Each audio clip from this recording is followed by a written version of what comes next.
Thank you so much to everybody who has tuned in so far. We've got David in the house, we've got DS, and we've got Five Nights at Freddy's in the house. All right, welcome in everybody to this Denver Broncos Syndicate live stream, Week 18, Denver Broncos versus Las Vegas Raiders.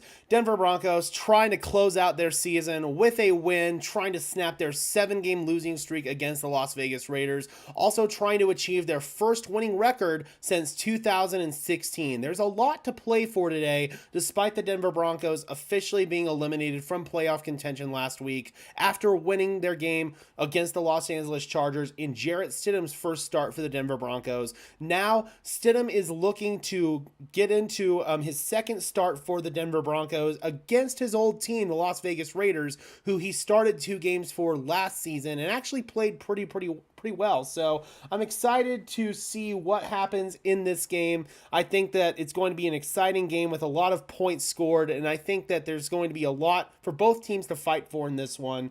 It's going to be tough. No Broncos football for 9 months, just like Rayanne says there. But let's go ahead and enjoy this one last one that we've got, Broncos country.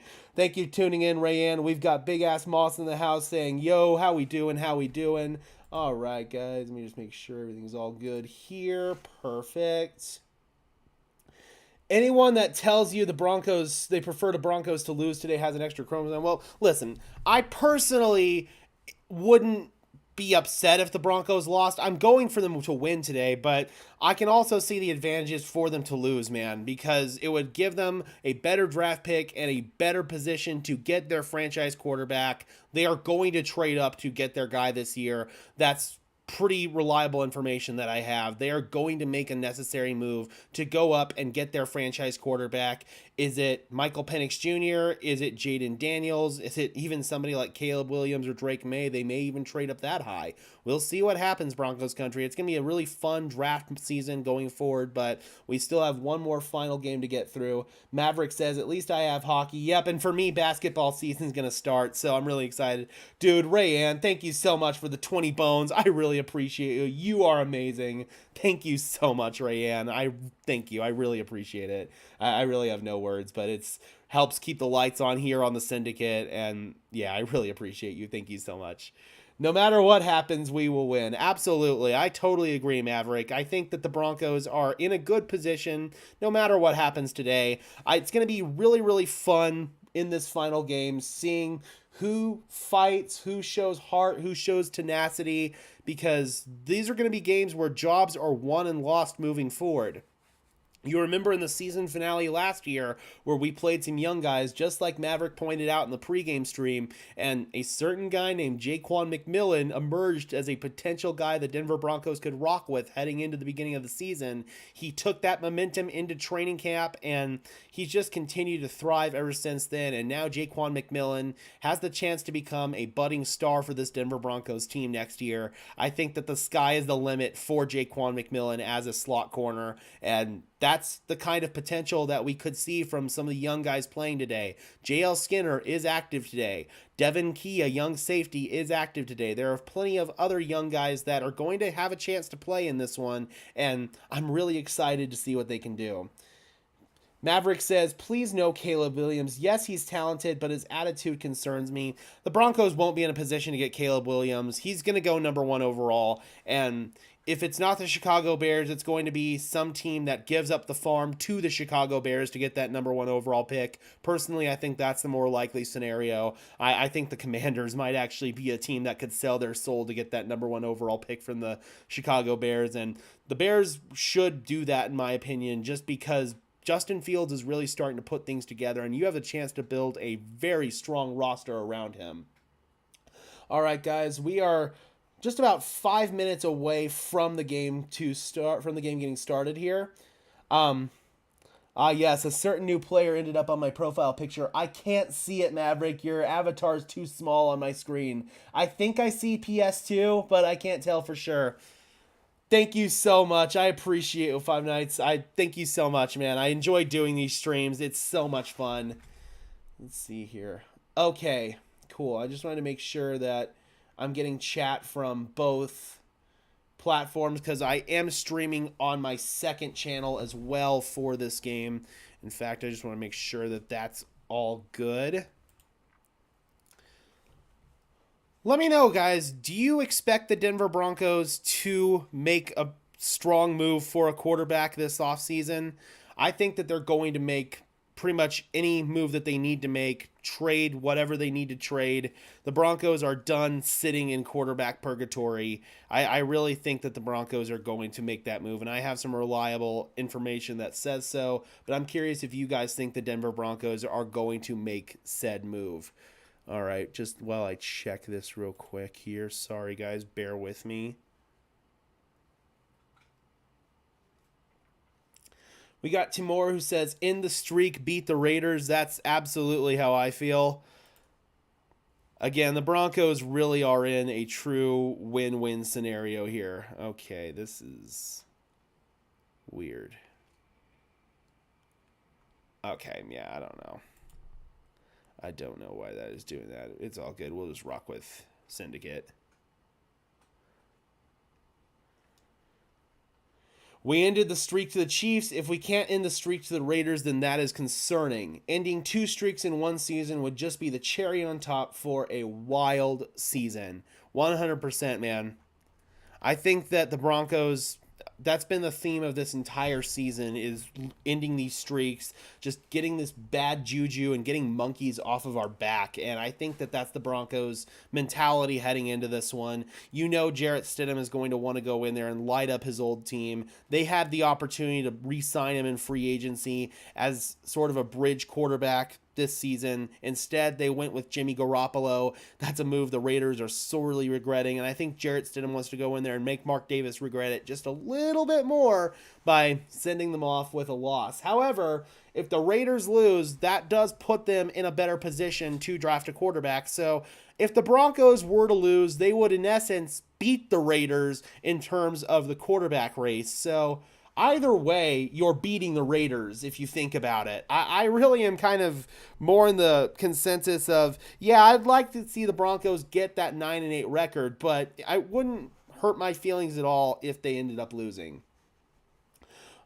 All right, looks like we're going to be getting started on the other side of the commercial break. We've got like the F team announcing crew, Broncos country. I don't even remember exactly who it is that's calling the game. I think it's a couple of college announcers for Fox. Like, yeah, the Broncos have no playoff stakes in this one. Are we still in a winning situation if we tie somehow? I'm not sure what the situation would be there. I'll have to look at how the draft order would shake out. I'm hoping we don't tie. The NFL hasn't had a single tie all year long. Let's please keep it that way. I hate ties. Ties should not exist, in my opinion. We need to adopt the college football or overtime rules at this point. The NFL has no business with games ending in ties. It's BS. It's ridiculous. I hate it. It should not happen. Ties are like kissing your sister, man. All right, here we go.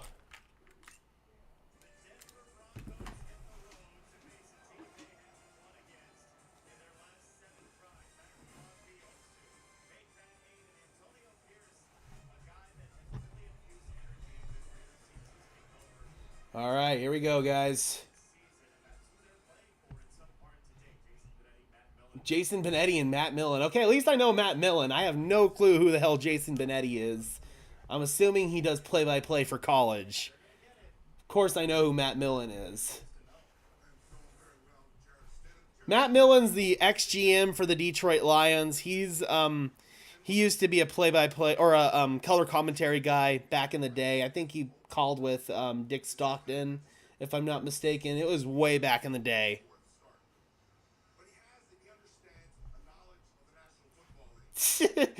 Yeah, make that one a quote. Welcome in. Joaquin says, let's go Broncos. Let's get it, man.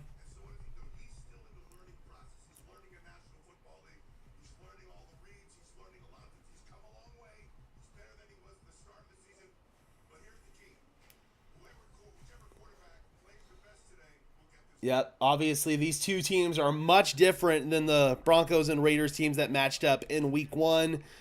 Two different starting quarterbacks with Aiden O'Connell and Jarrett Stidham. A lot of young guys playing for both teams. And the Raiders have a new head coach. Josh McDaniels has obviously gotten the axe since that point. Jason Benet comments the 3:30 window for college football. Okay, that makes sense. FNAF, Antelope changed his name. He's now Maverick.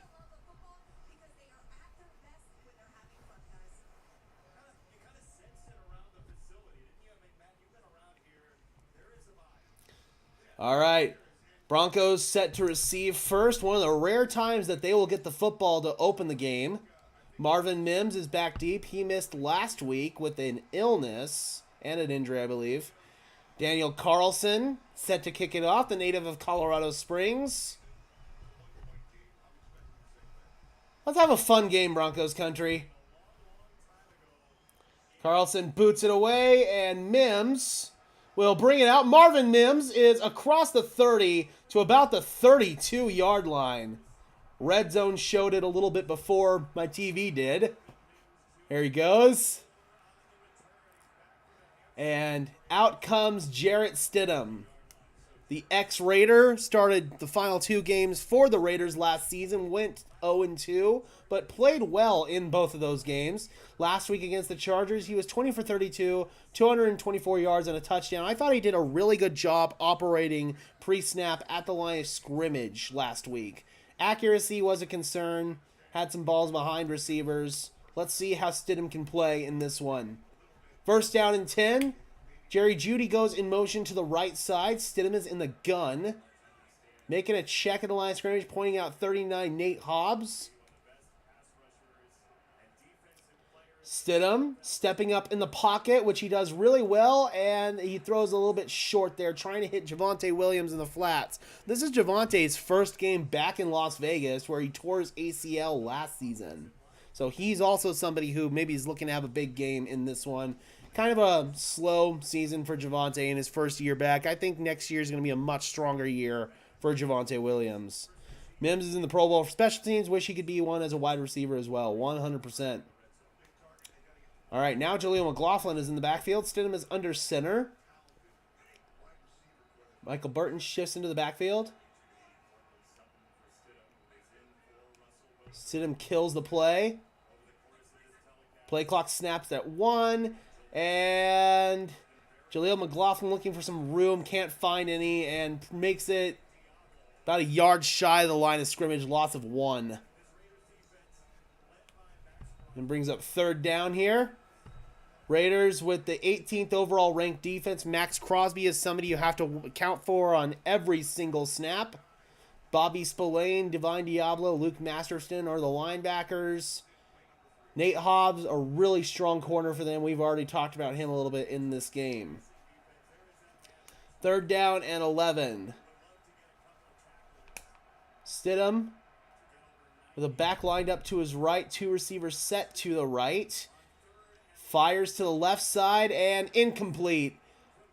A little bit too much mustard on that one. Off the hands of the receiver. I can't tell who that was. And a quick 3 and out for the Broncos. It was Cortland Sutton that Stidham was looking for on that one. And he just threw it with a little bit too much heat. It's one Sutton normally catches, but that's a really, really hard throw. That was kind of a piss missile right there. What do you think is going to happen to Russ? He's going to be cut as a post-June 1st release. And he will have an opportunity to get a starting gig elsewhere. Riley Dixon boots it away, and DeAndre Carter lets it bounce out of bounds near the 21. And that's where Aiden O'Connell and this Raiders offense will start. On this season, he's got 9 starts, 10 touchdowns to 7 interceptions. Not a good start for Stidham, absolutely. That ball was not a great throw. Yeah, way too much mustard on that. And then he threw the little swing short, too. First down and 10 from the 21. O'Connell is under center. Play action. O'Connell stepping up. And he is sacked. Down goes Aiden O'Connell, courtesy of Baron Browning. O'Connell stepped up into the initial rush and then Bounding got him, and now O'Connell is limping. Jimmy Garoppolo is the backup for the Raiders. Singleton brought some pressure on that one, and then O'Connell just stepped up into the waiting arms of Baron Browning. O'Connell stays in the game. Zamir White is in the backfield, getting the start today in place of the injured Josh Jacobs. Second down and 16 for the Raiders after the loss of 6. What's going on, D-Rock? Good to see you, my friend. Oh, it's nearly intercepted. Oh, Pat Surtain jumped the route on Davante Adams, and that would have been a house call. Couldn't hold on to it. Damn. That was a great job by Pat Surtain anticipating the quick little stop route there to Davante Adams, and he jumped it and he was gone, but couldn't freaking hold on to the ball. Oh, crap. It's third down and 16 now. Surtain matched up once again, one-on-one with Davante Adams. Really off coverage here on 3rd and 16, as you would expect with a 4-man rush. Going underneath, it's Adams. Well short of the line to gain, and both teams with an early 3 and out. Surtain making the tackle there. 4th down, Raiders will punt. That would have been 6, man. That definitely sucks.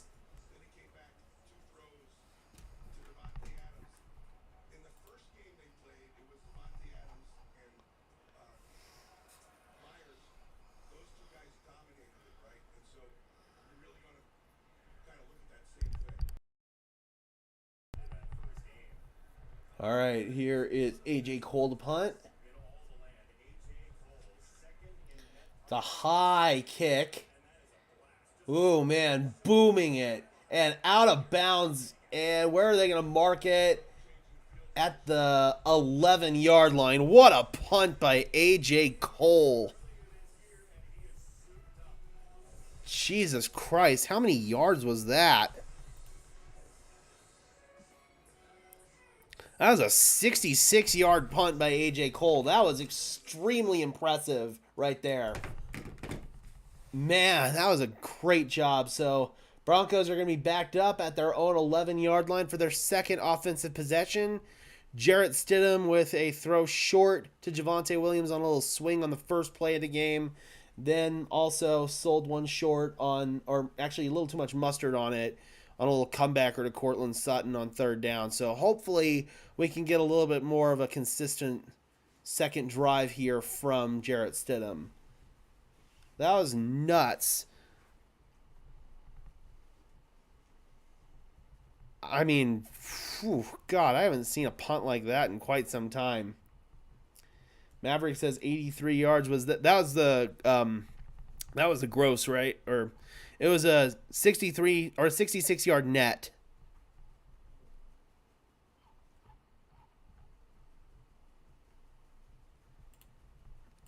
And Jordan Schultz is reporting that Arthur Smith is likely done as the Atlanta Falcons head coach after a really ugly loss to the New Orleans Saints today.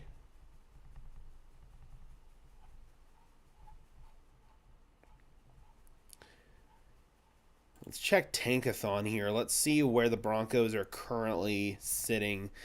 They're still sitting at 14 right now. So if the Broncos win, I believe that they will stay at 14. If they lose, they can get, I think, close up towards the top 10. Sam Darnold and the 49ers offense knocking on the door. Both the Niners and Rams are playing mostly backups as 49ers have clinched the number 1 seed and the Rams can't change their playoff seeding. Do you think George Paton is done as GM? I think so, but the interesting thing that I keep hearing from Broncos reporters is that if he were to get fired, it wouldn't be until after the draft, because that's really more of the firing season for GMs is after the draft. I don't understand that logic personally. I wouldn't want George Paton running the draft if you're just going to move on from him, but I don't know. We'll see what happens there. All right. There's Jarrett Stidham and Russell Wilson on the sideline.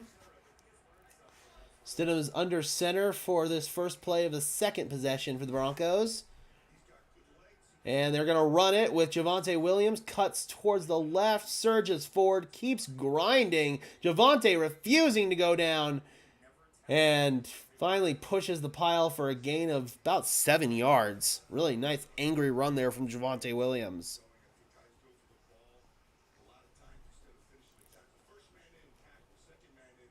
Just under 12 minutes left to play in the first quarter. That was a gain of 7.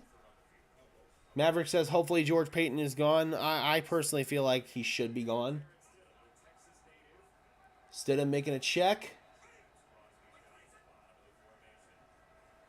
Right side, Williams surging, looking for that first down marker. He's got it. Javonte Williams with a nice, powerful 4-yard gain there to move the chains.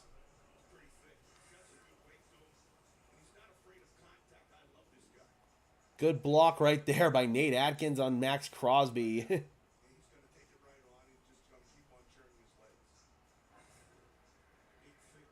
First and 10.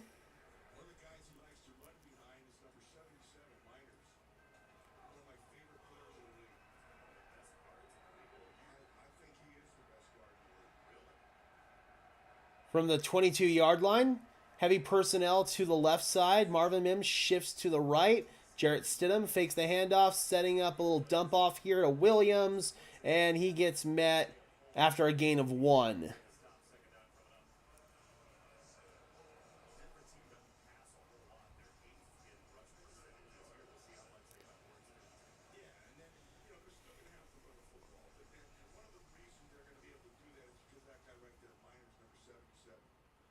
Second down and 9.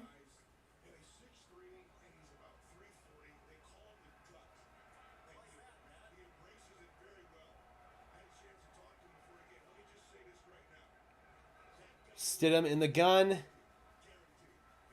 Would you trade Pat Surtain for a draft pick? Oh, no, not 1 draft pick. The only way I'm even answering the phone if it's 2 first-round picks and a player, but I'm not trading Pat Surtain. Meanwhile, incomplete there. A little bit too wide there for Cortland Sutton. Not a great throw by Jarrett Stidham. Third down and 9. Not a great start so far for this Broncos offense. From the 23, Stidham, and incomplete once again, just offline. Looking for little Jordan Humphrey. Looked like the timing was off on that one. So Broncos get 1 first down on this one, and then they have to punt it away. Yeah, Bronco fan, the only way that they move Pat Surtain to, and it would be to move up to get a quarterback, is if it's 2 first-round picks and a player. But, again, I don't think they do that. I think that they make other moves. I think Justin Simmons might be a painful one, a little bit hard to swallow. That might be a business decision the Broncos have to make. They will most likely be moving Jerry Jeudy for whatever they can get out of him. So I think that there are moves that will be made, but I don't think Pat Surtain is going to be one of those moves. I could be wrong on if somebody comes up and offers 3 first-round picks for Pat Surtain. I don't think you can refuse that. This is showing them that Jarrett is not the future guy. I'm glad he didn't throw for like 300 yards and 3 touchdowns last week. I mean, don't get me wrong, Jarrett Stidham, we all knew heading into it he wasn't going to be the guy. Anybody who has watched him practice knows he isn't the guy. So this was just a matter of formalities, seeing if he could change that narrative in game. So far, he hasn't changed that narrative. He has done some things better than Russell Wilson, but he's also done a lot of things worse than Russell Wilson. The things he's done better are operation pre-snap at the line of scrimmage, identifying the Mike linebacker, things like that, and that gives me promise heading into whoever our next quarterback's going to be, who has, quite frankly, more arm talent than Jarrett Stidham does. So yeah, man, this gives me some optimism, actually, but it also makes it very clear that Jarrett Stidham is most likely not going to be in the future plans for the Denver Broncos. Who do you think plays their last game as a Bronco today? Jerry Jeudy, we already talked about him. I think there's a chance Justin Simmons. I think Josie Jewell will most likely be departing in free agency. DJ Jones could be one. There's a lot, man. The Broncos need to do some work to rebuild their front seven. They really need to do just a lot of work on their secondary as well. PJ Locke, I think the Broncos are going to try to pay him, but some team may outbid the Broncos for his services as he enters free agency. So I know the Broncos really are going to try to keep PJ, but if somebody gives them too much money, then the Broncos can pay, especially after they're going to have to absorb $35 million next year for the Russell Wilson cap hit. There might be kind of their hands tied on that one, unfortunately. So the Broncos, I think, are going to have to do some work to rebuild their front seven and rebuild certain areas of their secondary, in particular their safety room, if PJ Locke departs and they do maybe move on from Justin Simmons. I personally think the Broncos are going to keep Justin Simmons, but that's one that could make sense to me if they have to make that move. It would hurt. It would hurt for the fans a lot. It would hurt the locker room, but that might be a painful pill that the Broncos have to swallow.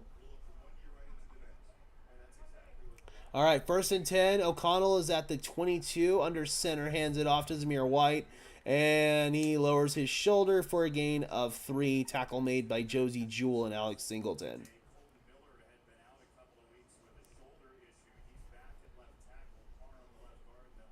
29th ranked overall offense for the Raiders. No Josh Jacobs today. Zamir White, the rookie out of Georgia, is going to see the lion's share of the workload. And of course, you always have to take into account Devontae Adams. Joaquin says, do you think Judy could be more valuable with a different quarterback? I'll answer that in a second. 2nd and 6. Toss. White. Big burst for Zamir White. And Justin Simmons, probably just heard me talking right there. He makes a touchdown-saving tackle. Zamir White had some green grass in front of him if Simmons didn't make that play. It was a toss out to the right side. A nice block out in front by Jakob Johnson on Alex Singleton. And, oh, man. But so, could Judy be more valuable with a different quarterback? Possibly, but I think that Judy's ready to move on and the team is ready to move on. I think it's just not a great fit in this particular offensive scheme. I think that Judy is ready for a change of scenery, so I think that's a move that's going to come. Dumping it underneath is O'Connell to Zamir White. Breaks a couple of tackles. Josie Jewell stops him after a 9-yard gain. And this Raiders offense is starting to move the ball on this Denver defense. They're the 30th ranked overall defense, but a lot of those numbers are skewed because of the 70-20 Miami game. Even to this day, that's screwing our defensive numbers. This is one of the best defenses in the NFL ever since really that Miami game, but the numbers will always be really skewed. This game means nothing. They're not even showing the game in New Mexico. I know. That's where I'm originally from, and got some family down there that's not too happy this game's not being showed. Meanwhile, Aiden O'Connell sneaks it and has got the first down. Yeah, it's rare. I don't think I've ever seen a Broncos game not being shown in New Mexico. That goes to show, man. I saw the only markets that this game's getting shown in is Denver and Vegas. They're not even showing this game in Oakland. 1st and 10. Yeah, normally they'd show a Raiders game in like Oakland and Los Angeles and shit like that. Oh, sorry, there's my first quarter in the swear jar. Yeah, normally they'd show them in cities like that, but nope. And the Broncos would normally get at least the New Mexico market. And we got a penalty here. Looks like the Broncos might have jumped off sides. Mike Purcell.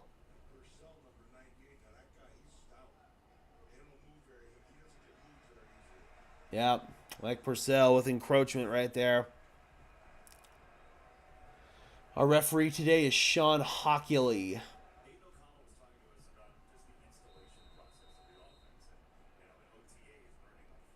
So now 1st and 5 for the Raiders. They're moving the ball really well on this drive. Defense is starting to crumble.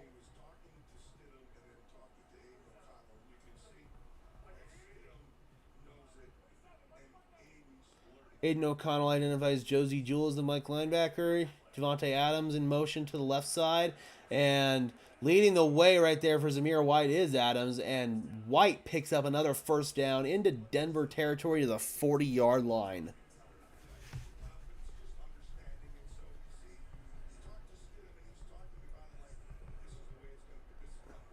Raiders really trying to get the run game going here with Zamir White, and it's working really, really well.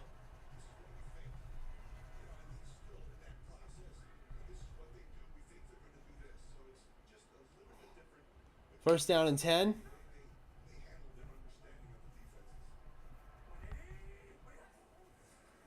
Another toss, this time to the left. It's White, and making the play is Josie Jewell. He flies in, limits White to a gain of 1. Nice play right there by the Outlaw. And we got a game break. Cowboys back of the end zone. Touchdown. They take the lead. Cowboys can win the NFC East with a win over the Commanders today. Boo. There's Sean Payton, who has some Dallas Cowboys ties. Former assistant there under Bill Parcells. That was prior to him getting the job as the Saints head coach. Second down at 8. O'Connell is alone in the gun here. Looks like a 4-high shell for Denver. And O'Connell fires along the sideline, incomplete. Nobody home on that one. That brings up a third down and 8. Good coverage defensively for Denver. Yeah, it looks like Denver's playing some just good old-fashioned quarters coverage right there. And O'Connell has nowhere to go with it and just throws it away.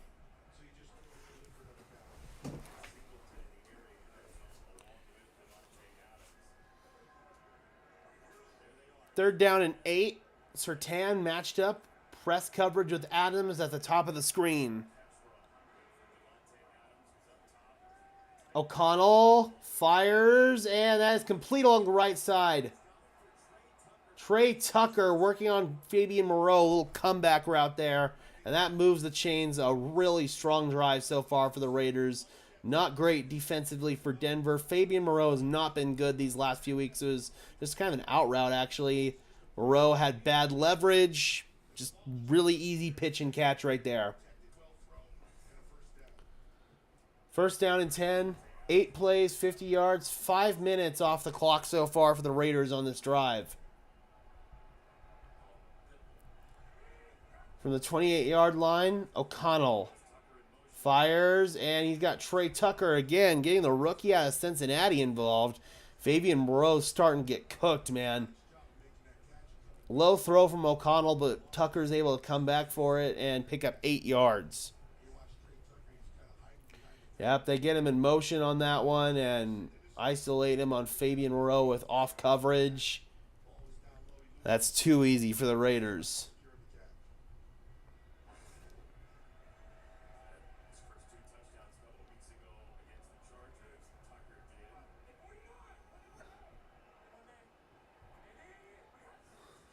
Second down and 2.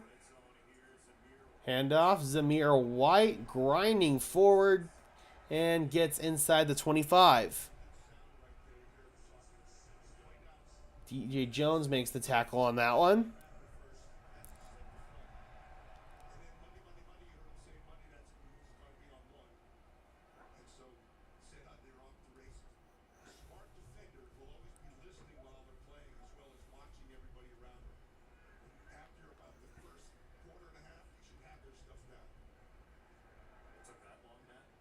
All right, first and 10 from the 14.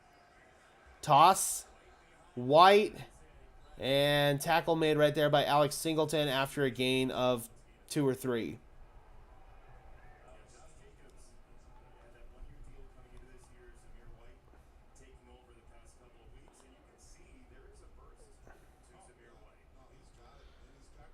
Two minutes and 45 seconds left in this first quarter. This first quarter has moved quick so far. Second down and 7.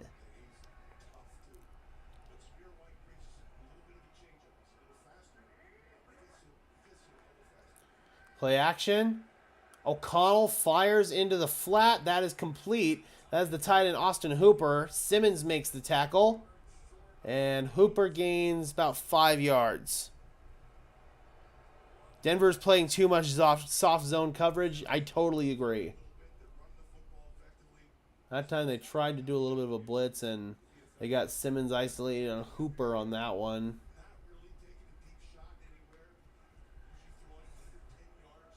Third down and 1.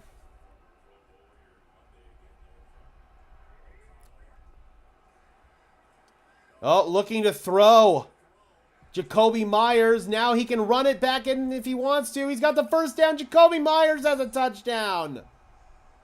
Mike Purcell tried to grab his face mask to save the touchdown, but Myers, with some creativity on that one, they tried to set up a designed throw for him. It was not there, and so Myers ad-libbed, had rushing room to the left-hand side, took it. That is terrible defense by the Broncos. Gabe says, I'm the sick kind of Broncos fan that is actually mad that this game is not available in Albuquerque. We get every game. WTF, man. I know I'm not missing anything, but it's the last game. I'd be frustrated, too. I used to live down there. I totally get it. I'd be pissed. And right there, Daniel Carlson, extra point is good. Raiders with a quick early strike. Again, though, in the long term, this does help the Denver Broncos. This game's not in Florida either. I mean, that's a little bit more understandable, at least. I mean, normally every single Broncos game is broadcast down in New Mexico. Like, New Mexico is part of the geographical Broncos country. I don't understand that at all. I think the main reason for it is because Cowboys game is on Fox at the same time, and there are even more Cowboys fans down there, so that's probably why, but still, it's stupid.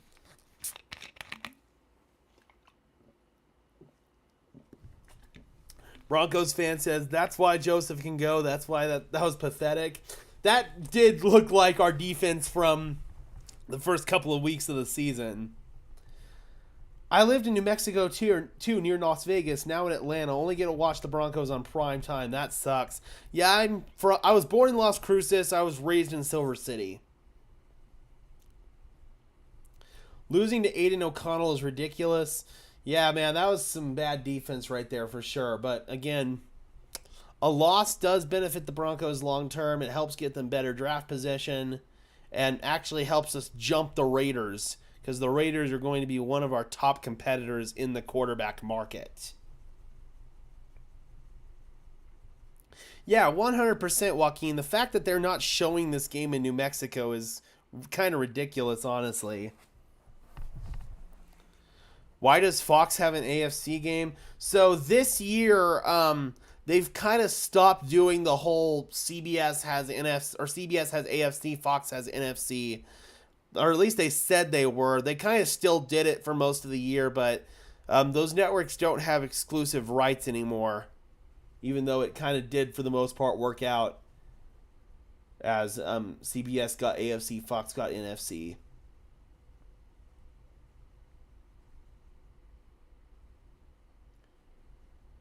I tried buying a VPN last year and setting my location to Denver, but that didn't work.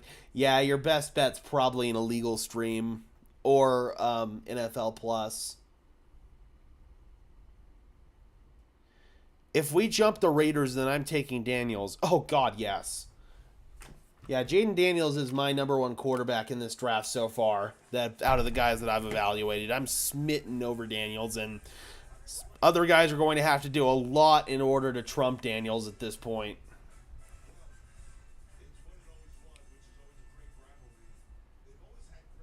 Why is PS2 playing? Probably because he wants to. I mean, these guys are trying to fight to get that final win of the season. Coaching defensively didn't really showcase it on that last drive, though.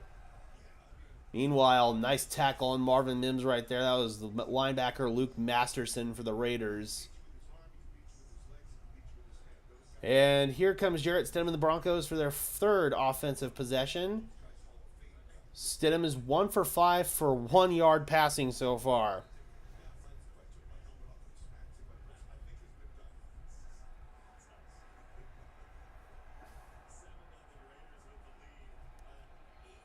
First and 10. Stidham is in the gun.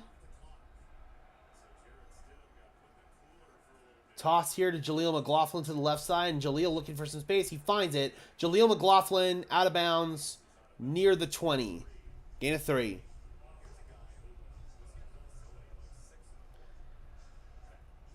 I think we'll have to move PS2 to move up to get the quarterback Sean wants.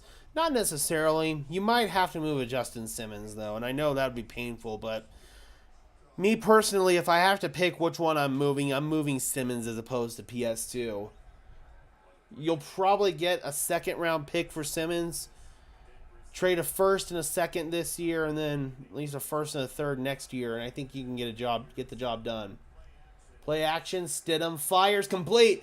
Brandon Johnson off to the races, first down and more, out of bounds at the 45. Cross midfield there for Johnson, takes it into the Raider territory. The Raider territory, Jesus, I can't talk. Little over route right there. Good job by Stidham hanging in there and delivering. Very nice.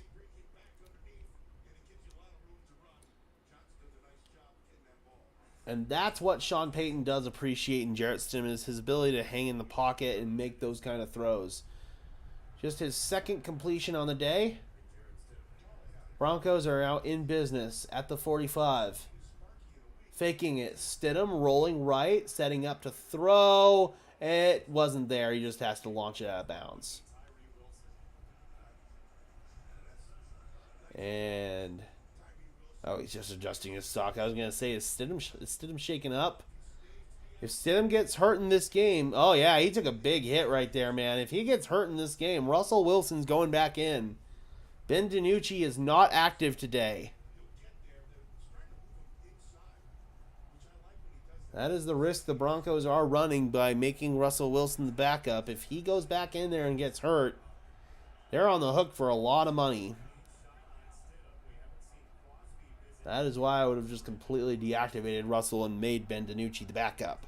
Stidham on 2nd and 10 goes underneath and stumbling forward to get the first down. Breaking a tackle is Javonte Williams. Great job by Javonte breaking the tackle, lowering the shoulder, and turning that into a first down, and that will end the first quarter. 7-0 Raiders, but the Broncos are in business. A lot of starters play for bonuses at the end of the year. That is very true. A few more catches, yards, tackles, gets them their bonuses. Yep. And Sean Payton said that there is one specific player the Broncos are trying to get a bonus for. He'll reveal it after the game. So we'll see if that player does indeed get that bonus. It's probably one of the offensive players. If it's I think it might be Cortland Sutton, maybe like a catch bonus or something like that. Exactly, Robert. That's what I was just referring to there.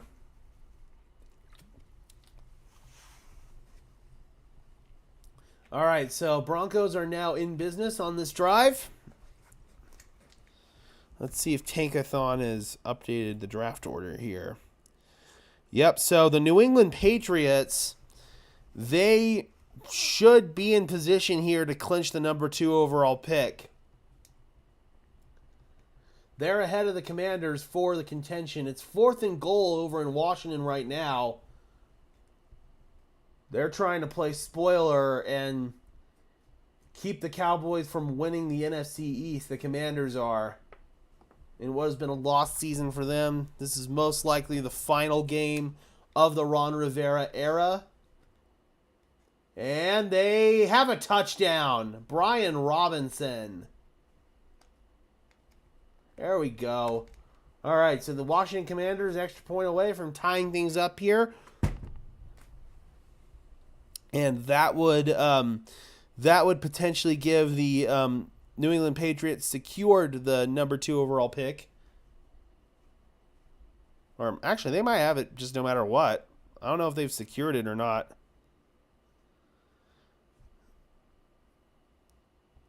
What do you like about Jaden Daniels? His athleticism is extraordinary. I mean, it's Justin Fields, Lamar Jackson level athleticism.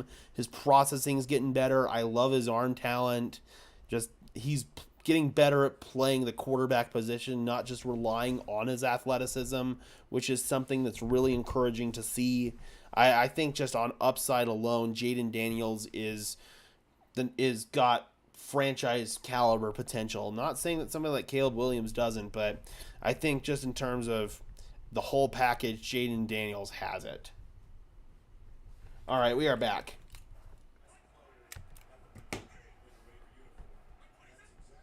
Stidham is under center, hands it off. Grinding forward for a gain of 1 there. Off the right side is Javonte Williams.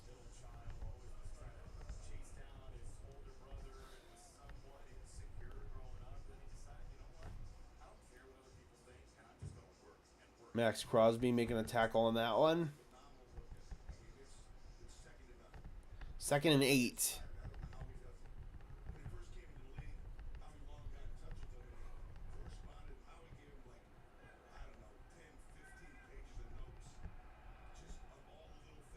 From just outside the 30-yard line, Stidham in the gun. A little tight formation here for Denver.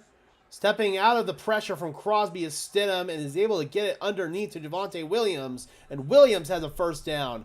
That's a play I don't know if Russell Wilson would have been able to make. Stidham is able to evade Max Crosby, step up into the pocket.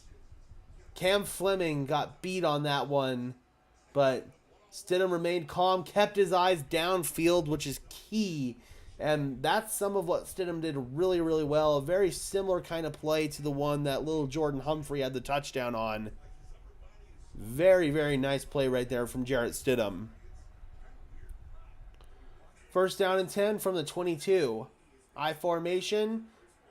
Bouncing off is Pirine, and he gets right back to the line of scrimmage. Bobby Spillane makes the tackle there for the Raiders.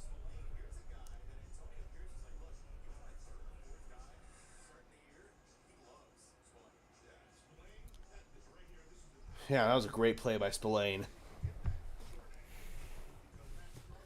2nd and 10.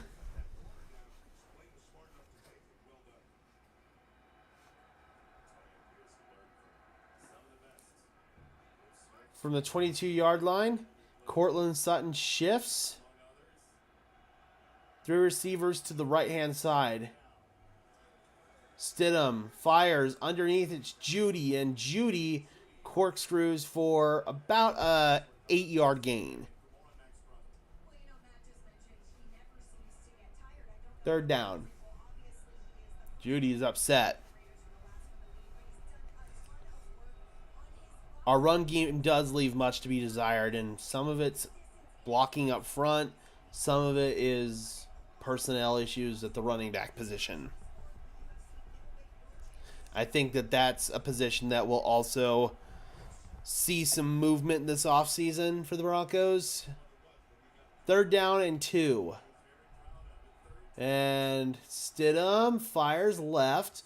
Cortland Sutton spinning, and he's got the first down. Good job lunging his arms forward, extending to get that first down. He was pressed there at the top of the screen by number 31. I believe that's Brandon Faison. It is. And that's a great effort by Sutton, refusing to go down and extending for that first down. That's the kind of effort you love to see, especially in a meaningless game, man. That goes to show just how much heart and fight guys in this locker room, such as Cortland Sutton, have. First down and 10. Stidham being pressured by Crosby, who drops him from behind. That's the 2nd time that Cam Fleming's gotten beat by Crosby, and Stidham hits the deck on that one.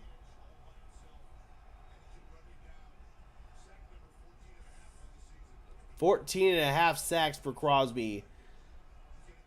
Oh man, just takes a wide angle on Fleming, and Fleming has no chance on it. Ouch.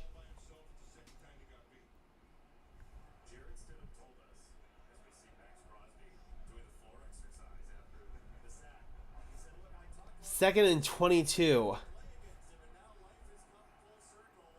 And looks like Stidham's going to have to burn a timeout here. The play clock hit double zeros. So some more operational issues pre-snap following that sack. It's been a consistent issue for the Broncos all year long, no matter which quarterback.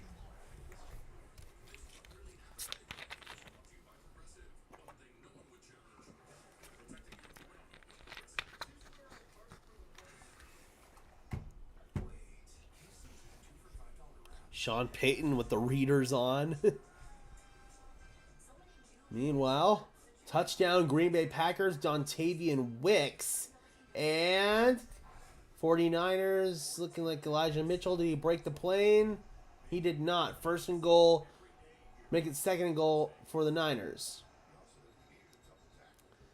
Second down and 22, meanwhile, back in our game.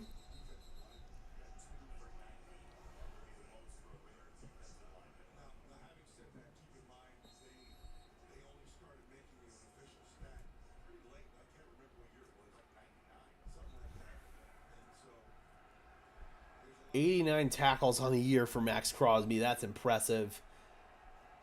Second and 22, backed up to the 24. Stidham climbing the pocket. Judy breaking some tackles. Jerry Judy inside the 10. Judy spinning. Judy's in. Touchdown, Denver. Jerry Judy put several Raiders in a blender on that one. God, Jerry Judy's ability to stop on a dime is so impressive. He's able to stop, keep his feet in the air, and then just get right back into stride. That is nuts.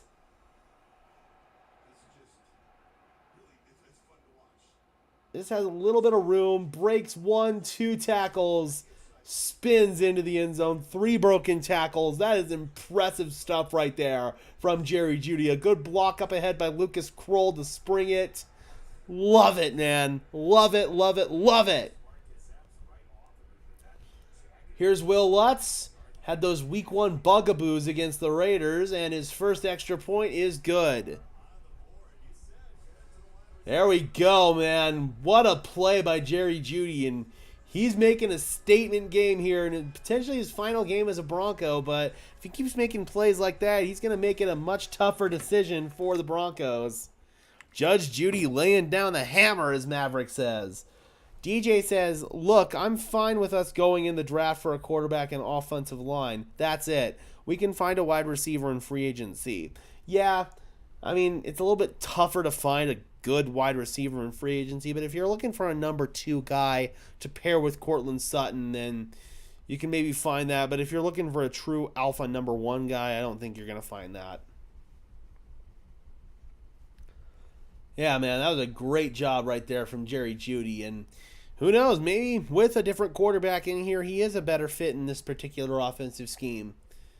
It felt like that Judy was ready for a change of scenery and the Broncos were ready for a change of scenery, but last couple of weeks he's actually been pretty impressive.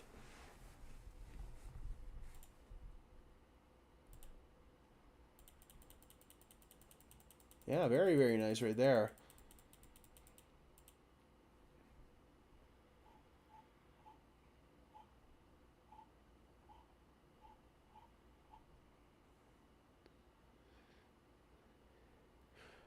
Well, Sam Laporta, man, sucks for the Lions. Not as bad as it looked, but not good news. So he could be out for the playoffs.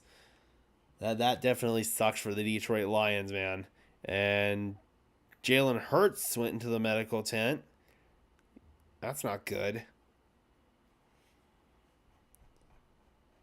Judy's good, just needed to play in structure on time. Well, Jarrett Stidham is a quarterback who can play somewhat in structure when he's accurate. That time he was accurate. I think it's because Stidham can see the middle of the field a bit better. That's definitely a part of it. And a part of it that I think gets overlooked quite a bit is just how much Russell Wilson struggles to see over the middle of the field. Jarrett Stidham has done a really good job of that over these last couple of weeks, that's for sure. All right, we're back.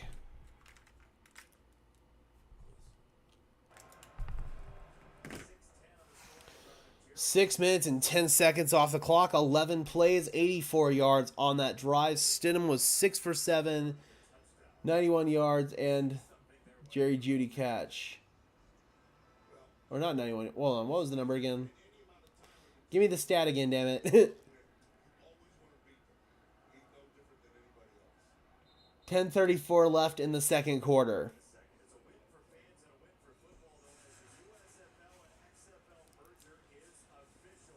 Yep, I'm quite excited for that, man. I do enjoy some spring football. It helps kind of curtail your fix a little bit. When they did a heat map of Russell Wilson's throws, most of them were behind the line or outside the numbers. Yep. And that's typically what Russell's heat maps have always looked like, too. 1st and 10. Davante Adams is in the backfield. You got to watch out for that. Make sure he doesn't get lined up on a linebacker. And they do swing it to Adams out of the backfield, and that's exactly what I was afraid of. They got him matched up on Drew Sanders, who missed the tackle, and Davante Adams with a really nice game, man. Anytime you've got a wide receiver in the backfield, it's almost always bad news for the defense.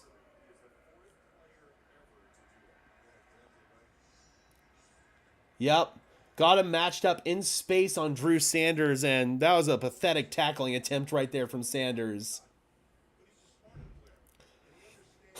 Gabe says, my New Year's resolution is to restrain myself from Russ bashing, but it's really difficult for me. He was just so frustrating to watch. I wholeheartedly agree, dude. I wholeheartedly agree.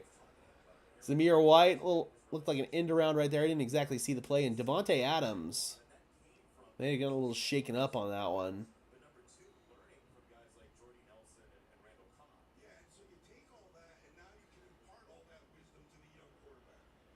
Fourth consecutive season for Davante with over 100 catches. 3-yard gain or 7-yard gain right there. 2nd down and 3 for the Raiders. Just on their side of midfield, and now they take it into Denver territory near the 45-yard line with Zamir White up the middle. Who's the team we should root for as a Broncos fan in the UFL? I saw former Bronco Cody Lattimore got drafted as a tight end. Yeah, Lattimore got drafted to the San Antonio Roughnecks, I believe. Or no, the San Antonio Brahmas. Sorry, it's the Houston Roughnecks. He got drafted to the San Antonio Brahmas with Wade Phillips, actually. So that's probably the team Broncos country is collectively going to root for. The Denver Broncos have been frustrating to watch since 2016. True, but I'd argue this was a fun season, man. It didn't end the way we wanted it to, but this has been a fun year. Meanwhile, comeback route, Aiden O'Connell, Trey Tucker working on Pat Surtain. Another first down, and this Raiders offense is starting to pick apart the Broncos defense. Little motion right there. Some nice play calling by the Raiders interim offensive coordinator, Bo Hardigree. This coaching staff trying to make a case to stay on long term. Super weird Sean Payton will have the final say on George Payton. The owners are giving him too much power. That was always the case, and that's not the only situation where this has happened. There have been plenty of other head coaches who have gotten to pick their GM. Sean Payton's going to be here long term. George Payton, maybe not necessarily. Meanwhile, O'Connell overthrew Zamir White. Just threw it over his head. Looked like he was maybe just throwing the ball away there. No, I totally understand that move. It's hell, we've seen organizations make their head coach their GM before.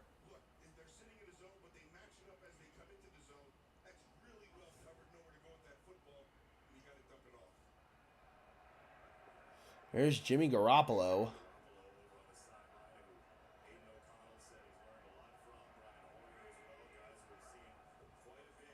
Second and 10. Oh, man. What a run by White. He absolutely put Fabian Moreau on his back. Russell's going to have a hard time playing anywhere with his speed and height. I think that if he gets put in an offense that allows him to operate out of structure and in chaos on a consistent basis, then he could probably thrive. 3rd down and 6. O'Connell. Pump fakes. Oh, that's a fumble. That is a fumble. And it's recovered by Alex Singleton. Oh, man. Do you have anything else? No, just a little bit. O'Connell looks to be hurt on that one. Robert, yes, that is me.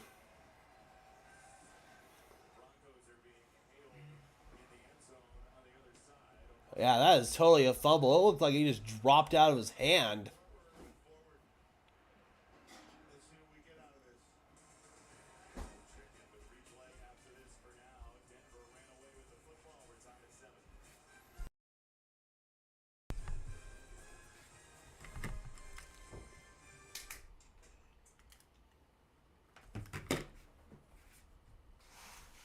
Russ can't play versus modern defenses with too high or Fangio cover 6 or similar coverages.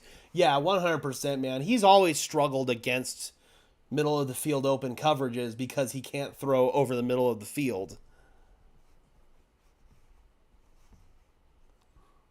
Yeah, he's always been more of a single high quarterback that he's operated well against.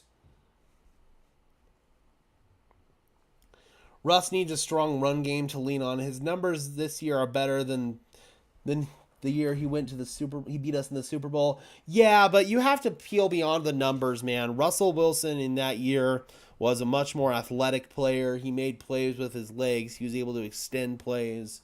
He looked much more like a complete quarterback than what we're seeing now. Sean Payton did a good job getting the most out of Russell Wilson this year with what he had to work with, but it wasn't something the Broncos could keep with sustainably.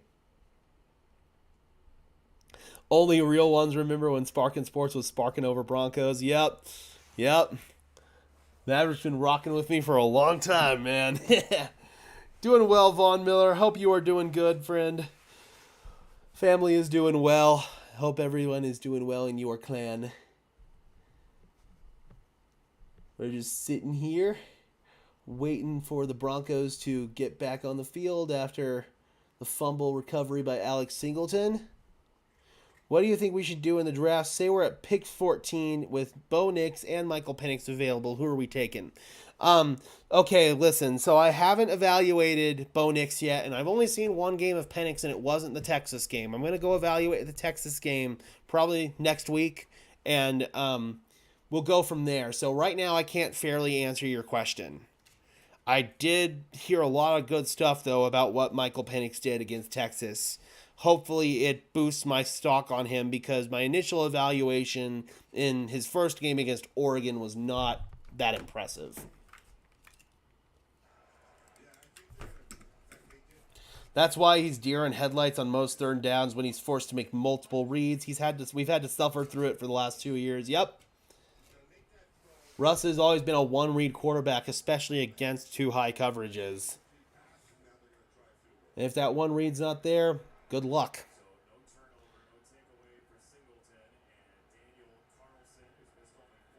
Oh, man, they're going to rule that as an incomplete pass. Bummer. Daniel Carlson, kick is good. Damn, they're going to say that O'Connell's arm was coming forward and it was an incomplete pass.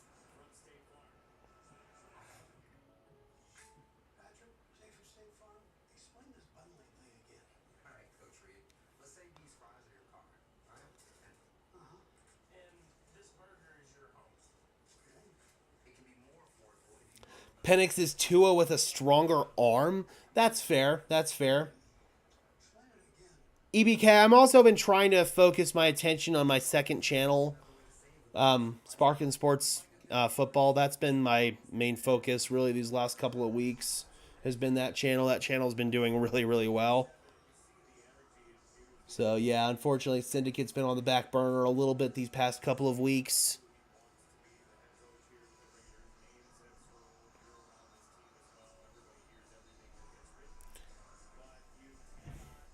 I don't think the choice is an easy answer. Well, again, like right now, I don't have enough information to fairly make that decision. Once I do, I will probably have a firm opinion on it. Yeah, I'm very curious actually to watch that Michael Penix tape. I'm trying to wait to get the all-22 before I go and evaluate it. I don't want my opinion to get tainted by watching the broadcast version first. I want to watch it on the all-22 like I did the first game I evaluated him against Oregon. And again, I just wasn't impressed. So we'll see if he can eliminate some of the problems that he had against Oregon with timing, with accuracy, some of the stuff like that I felt like was just kind of a concern. The Lions versus Cowboys call has been the bulk of your views on the Sparkin channel. Yeah, dude, it's been nuts.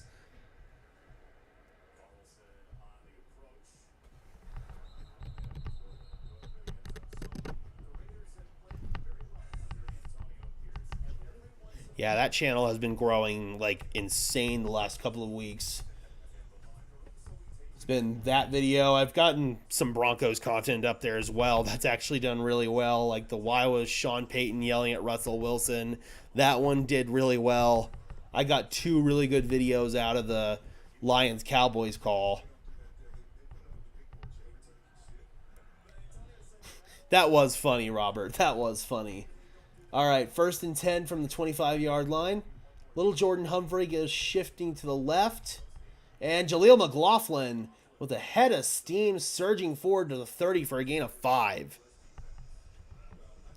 Lots of social media reports about a bad field service for this game, but the worn out parts of the field look like it's only in the end zone. Does Vegas use a natural surface? They do use grass. They do use grass. They roll it out and they grow it there in Vegas. It's one of those climates that you can grow it year-round pretty effectively. It's just like in Arizona where they roll their grass out to grow it outdoors. Penix is a lefty. I'm not sure how about teams feel about that. Hey, man, one of the best quarterbacks in the NFL right now is Tua Tagovailoa. It's not that hard to work with anymore. That's an argument that I feel like is a little bit antiquated, obviously, or honestly. I think that we've gotten some recent examples of guys like Tua that a left-handed quarterback can thrive in the NFL. Not just survive, but thrive. And Garrett Bowles with a hold.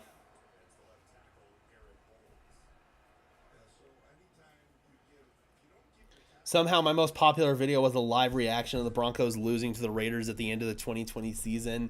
Yeah, those fan reactions can get really popular. Especially after it's like an annoying loss or something like that. Yep.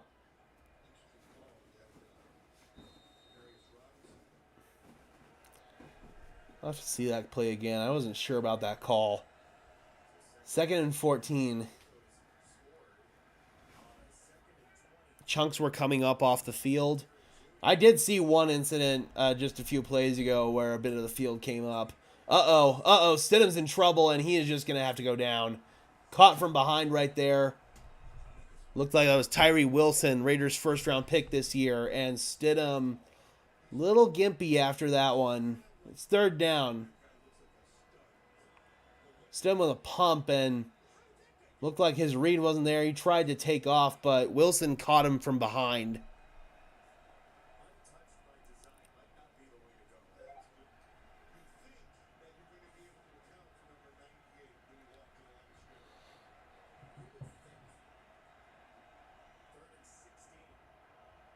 Third and 16.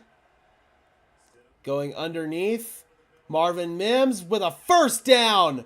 Oh, man, he hit Marvin Mims in stride on that one. He was able to turn on the Jets and get the first down. That was a gain of about 17, 18 yards on 3rd and 16. Just a shallow cross. Mims is able to accelerate after stopping a little bit to make the catch. That's fantastic footwork by Mims. Shango in Vegas puts out some good weed. I'll have to remember that next time I'm in Vegas. 1st down and 10 now. 2 tight ends set to the right side. Play action. Stidham underneath. Off the hands. Incomplete. Looked like Williams was going to get popped anyway. Probably the smart move to not catch it. 2nd down and 10. 4.5 minutes left to play in the first half.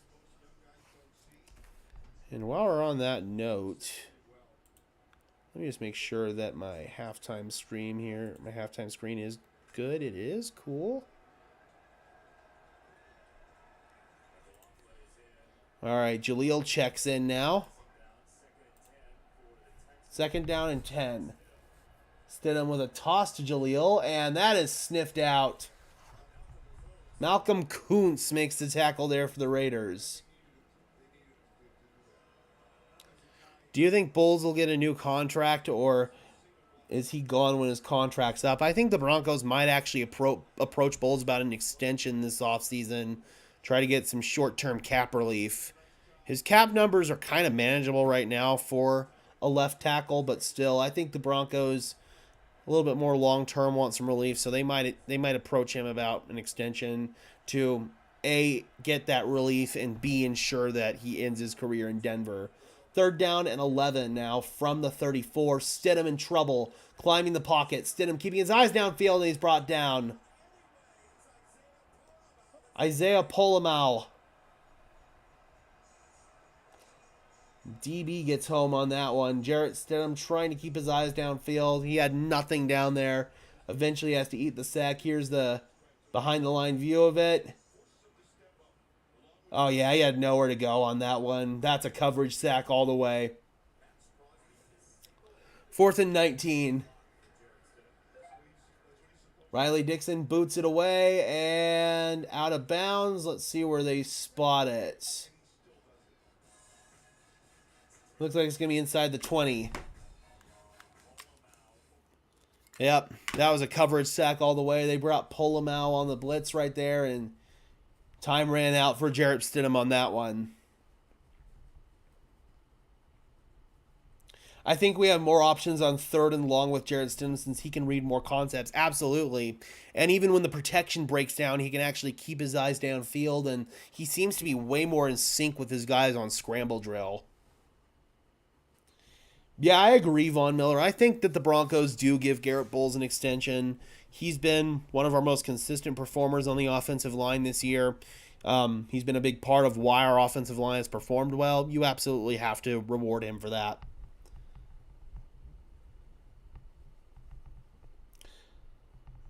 Taking a lot of sacks. Yeah, well, that last sack was just, he had literally nobody open downfield. Nada. Eventually, time just runs out for you on that one.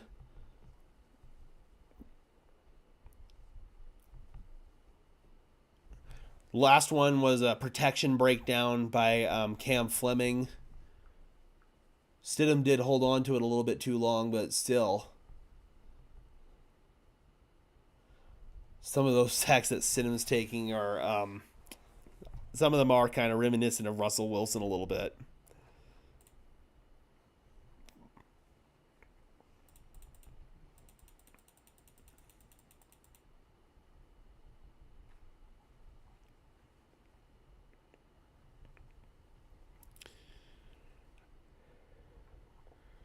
I will say one thing that's nice is we haven't seen a whole lot of Russell Wilson screen time.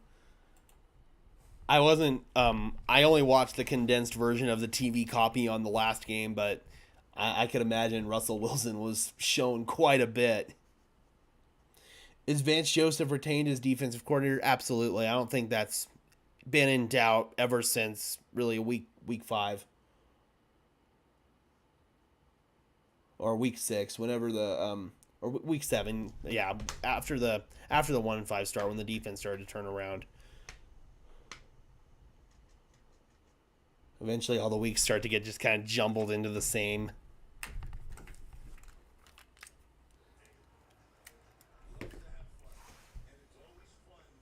There's Max Crosby on the sideline. But then the question becomes, who do you replace Vance Joseph with? If you're going to go with somebody like Dennis Allen of the New Orleans Saints who might get fired, you're going to have to commit to a full-blown defensive scheme change. Yeah, I just saw the Eagles are down. That's not good for them. They got to win this game and hope Dallas loses in order for them to win the East. Nice tackle in the backfield there by Alex Singleton. Loss of 1. 17-0, man. That's nuts.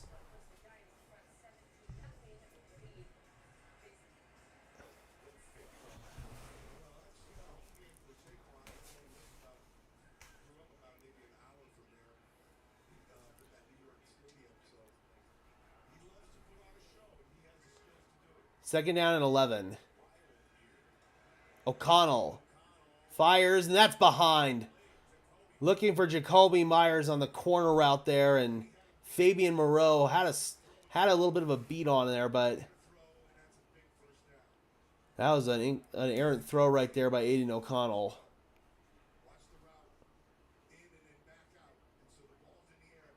Oh yeah, that was behind all the way.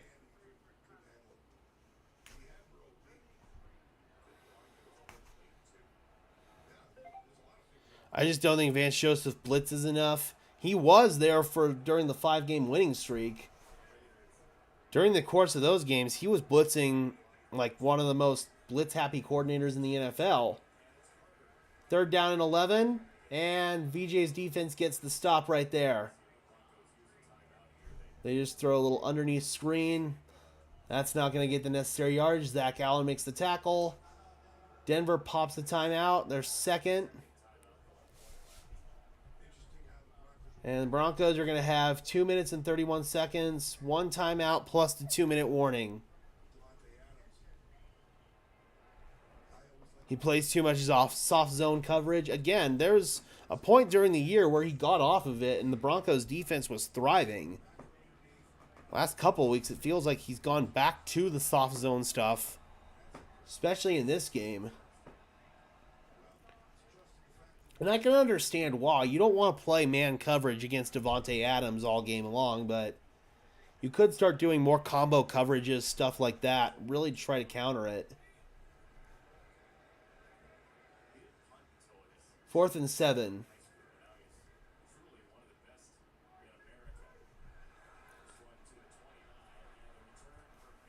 And Marvin Mims. Oh, did the lights go out? Oh, there we go. That was funny. The lights in the stadium looked like they went out for a second. All right, 1st and 10, 2 minutes and 22 seconds. We'll likely see about 1 or 2 plays here before the 2-minute warning. There's Russell Wilson. I believe that's the second Russ sighting today.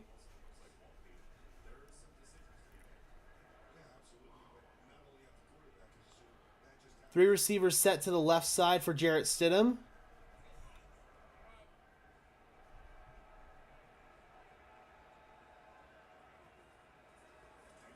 Stidham gets hit as he throws, and that is over the head of Cortland Sutton. Stidham had a man in his face right away and just had to yeet that one away. 2nd and 10. And there's a flag. Raiders are indicating it's on Denver.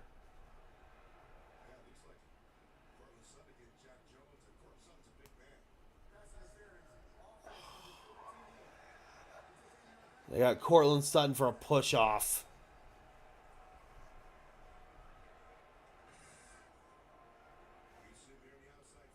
Here he is working on number 18. That's Jack Jones. Yep. Just a little push, man.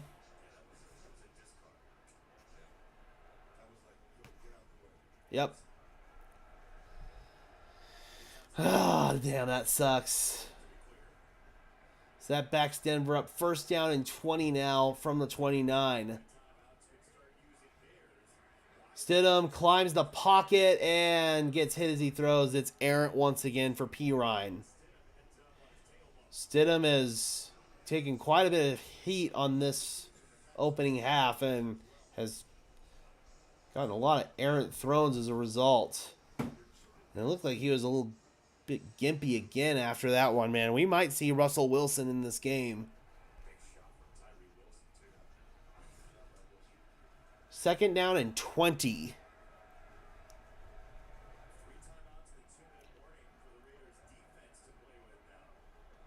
Yep, now the Raiders can start thinking about using their timeouts. They're just going to set up a screen for Samaje Perine. Perine gets 4. And that'll take us to the 2-minute warning. Bring up a 3rd down and long for this Denver offense. Raiders have a chance to get the ball back with good field position. Yep. Can't shoot yourself in the foot with penalties, man. That offensive pass interference completely killed that drive.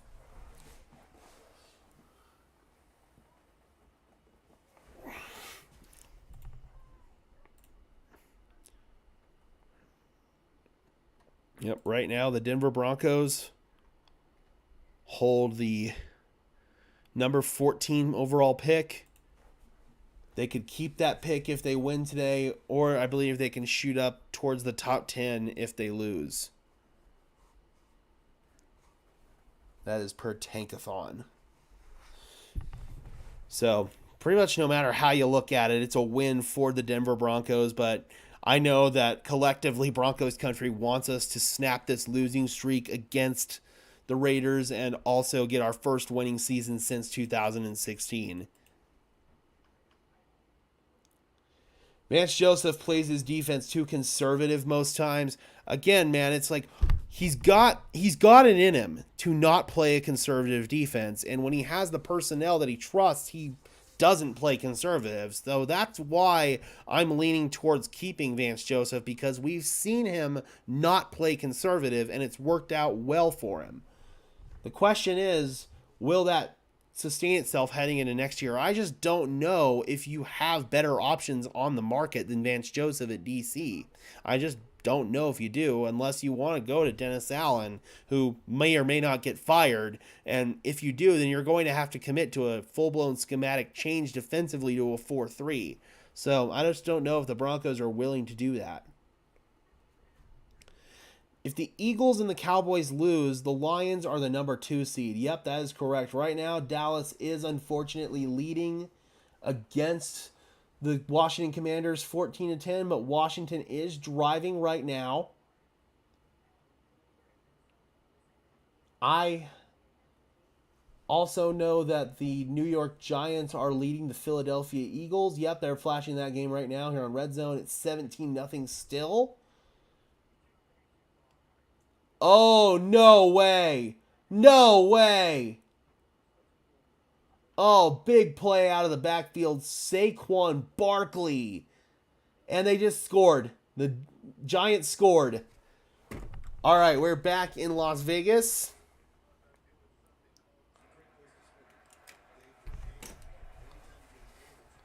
And it is 3rd down and long for Denver. 3rd and 15 from the 34. Broncos need the 49-yard line for a first down.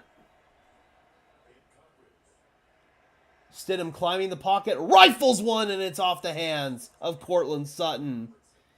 Sutton sat down in the void in the zone, and it was just a little bit of an errant throw by Stidham, who has not played well this first half. Yeah, that is an errant throw right there. Sutton sat down in the void in the zone. Better throw, put it right on him. That's a first down. Thoughts on Zach Allen? He's been fine. I don't think that he's a complete difference maker on the defensive line. I think the Broncos are going to have to rebuild their front seven, but Zach Allen is a nice piece to have on that front seven, that's for sure. And that punt will keep rolling, and it's down at the 1-yard line. Ben Neiman downs it. What a punt by Riley Dixon. When he's on, he is on, man.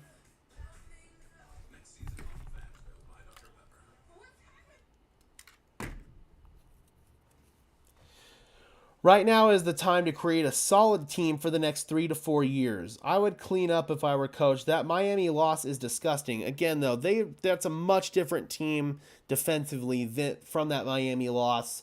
The soft zone stuff over the last couple of weeks, I have no clue why they've pivoted back to it, but I will point you to that 5-game win streak where the Broncos were one of the top defenses in terms of blitzing and playing single high man coverage over the course of the entire NFL. So, again, it's there. I just don't know why they pivoted away from it over the last couple of weeks.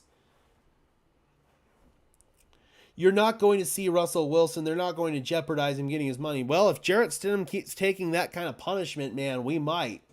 Because he might get knocked out of the game. And Ben DiNucci is not active today. He is not the backup quarterback. So if Jarrett Stidham gets hurt, then Russell Wilson's going into the game. We had Gregory Mathis and somebody else bad starting in the Dolphins game. That was Essane Bassie. Essane Bassie was one of the top contributors in that loss. So was Delarian Turner-Yell, who also started in that game. So was Kareem Jackson, who was a starter in that game. Literally, that whole entire starting unit was a factor in that loss. And it's a much different unit now than then. Don't we want to lose this game so we can move up in the draft if the season's already over? Again, man, there's benefits to losing this game. There are benefits to winning this game. You really can't lose at the end of the day if you're the Broncos. Yeah, if you lose this game, then you are jumping the Raiders in terms of draft position. So, kind of either way you slice it, you're beating the Raiders if you beat them in this game or if you lose and you beat them in the draft position.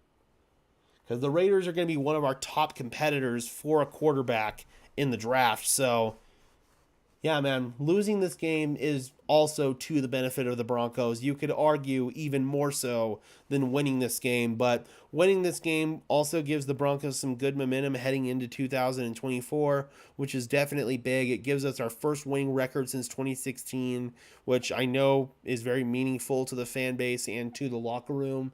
But long term, I think that there are a lot of arguments to be made for the Broncos losing this game. I know there are a lot of fans out there, though, that do not root ever for their teams to lose, and I totally can understand and respect that, too. I'm trying to remain neutral here.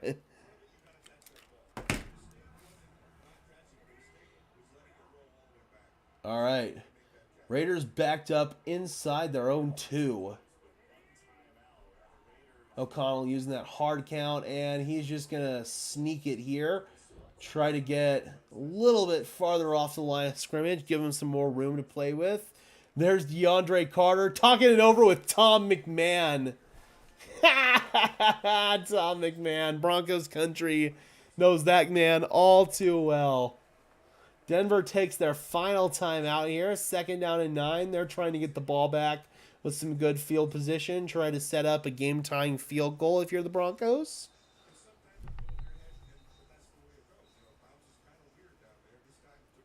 Yeah, especially if we can steal Jaden Daniels from the Raiders, that'd be awesome.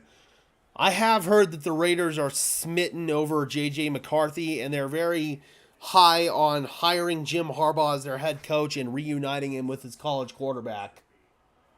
That's what I've heard is a very, very top of the list plan for Raiders owner Mark Davis. Oh, here we go. Zamir White bursts free. Zamir White inside the 25 and tackled by Jaquan McMillan. Denver doesn't have any timeouts. Raiders have 3. They do not spend one here. What a run by Zamir White. Broncos with a light front, and they just cut away from the replay. O'Connell sacked. Nick Bonito comes free off the right side. Right tackle gets clowned, and O'Connell is gimpy, man. The Raiders are actually in a very similar situation than the Broncos are right now. Jimmy Garoppolo is their backup quarterback. If he gets into the game and he gets hurt, their Raiders are on the hook for a bunch of injury guarantees. That's why Jimmy Garoppolo is sitting right now, and Nick Bonito comes off injured. So he gets the sack, and now he comes off hurt. Oh, and I just realized he cut his hair. Hopefully Nick's all right, and I had no clue he cut his hair. All right, 2nd and 18.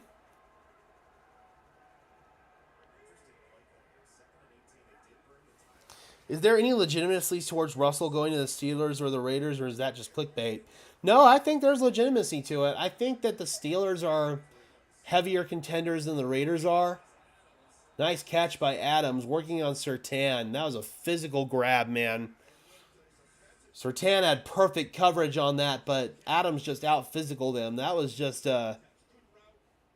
one rep right there from Javonte Adams. There really wasn't anything that Surtain could have done on that. But yeah, no, I do think that there is legitimacy to Russell Wilson going to the Steelers. Raiders, I don't think so. I think that the Raiders are moving forward with a young quarterback. 3rd down and 7. Denver blitzes that time, and Raiders pick it up well, and it's complete. Austin Hooper, and he's got a 1st down. Denver blitzed that time. They did not get home, and that's the risk you run when you blitz. 1st and 10. They bring a stunt. O'Connell, errant throw, incomplete. It was too high for Jacoby Myers. Incomplete, stopping the clock at 46 seconds. Raiders still have 2 timeouts to play with. Man, the Eagles are just... Phew, I don't know what's going on with them. Just doesn't feel like it's their year, man.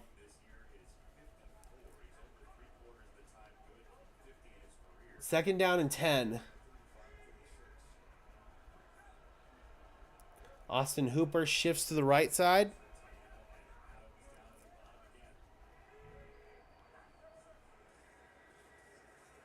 O'Connell winding up and going deep. He's got a man down there. It's Trey Tucker working on Fabian Moreau, who is having a really bad game. The Broncos have to address the number 2 boundary corner spot this offseason. Fabian Moreau is not it. Obviously, Damari Mathis is not it. He gets cooked on a double move right there from Tucker, and O'Connell dropped it in the bucket.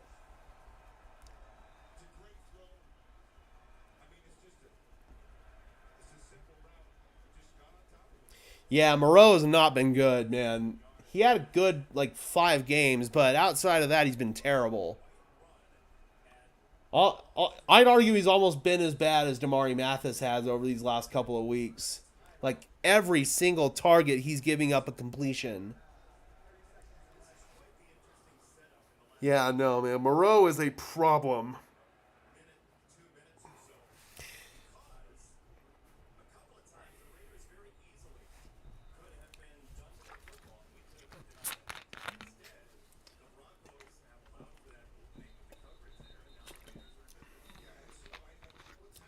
Yep, that's how we do things around here, Vaughn, is we give you the cold, hard facts, and sometimes the truth hurts.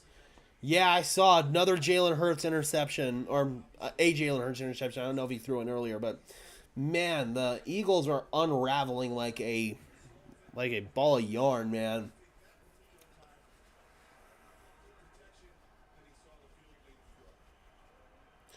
First down and 10. That wasn't even a bad defensive play call. That was just a bad execution from Fabian Moreau. And thankfully, you're getting some help right there from Aiden O'Connell missing throws. Ugh, God, man. Moreau got cooked again by Davante Adams. It's probably not a great idea to have Fabian Moreau on Davante Adams. Just saying. Thankfully, Aiden O'Connell bailed you out with a crappy throw.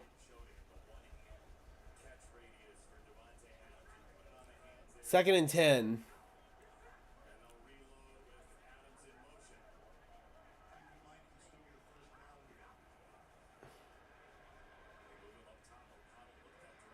Underneath. And breaking away is Amir Abdullah. Kind of crazy that Amir Abdullah is still in the league, the former Detroit Lion. And yeah, I just saw that last Jalen Hurts interception. Yeah, that was on a screen. That was just bad luck.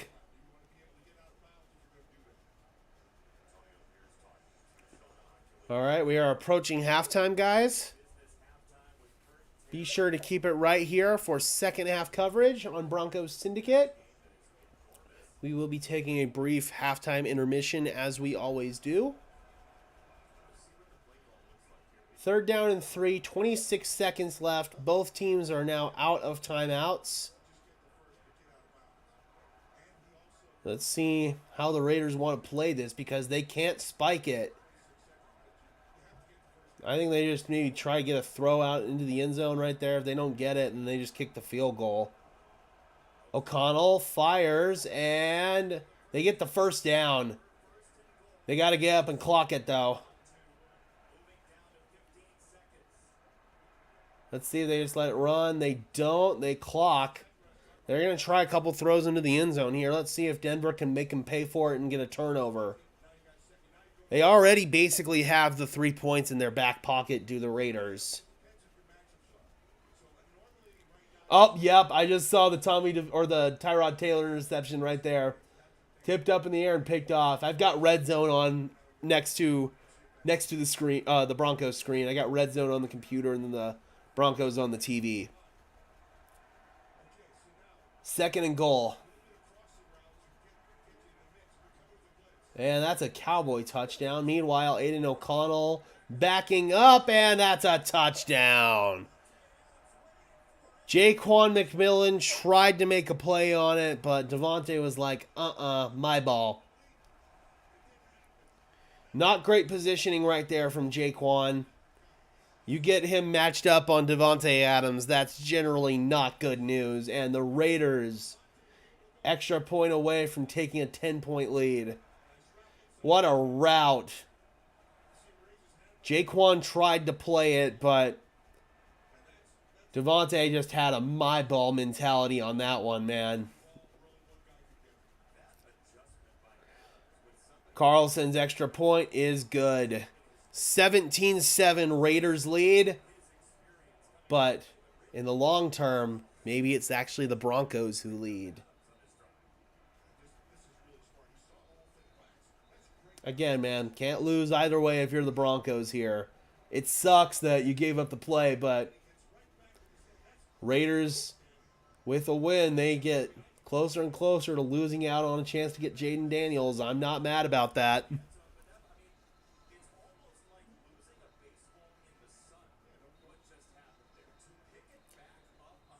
Yeah, that was just a good play design, man. It's not even a bad defensive play call either. It's just good offensive execution.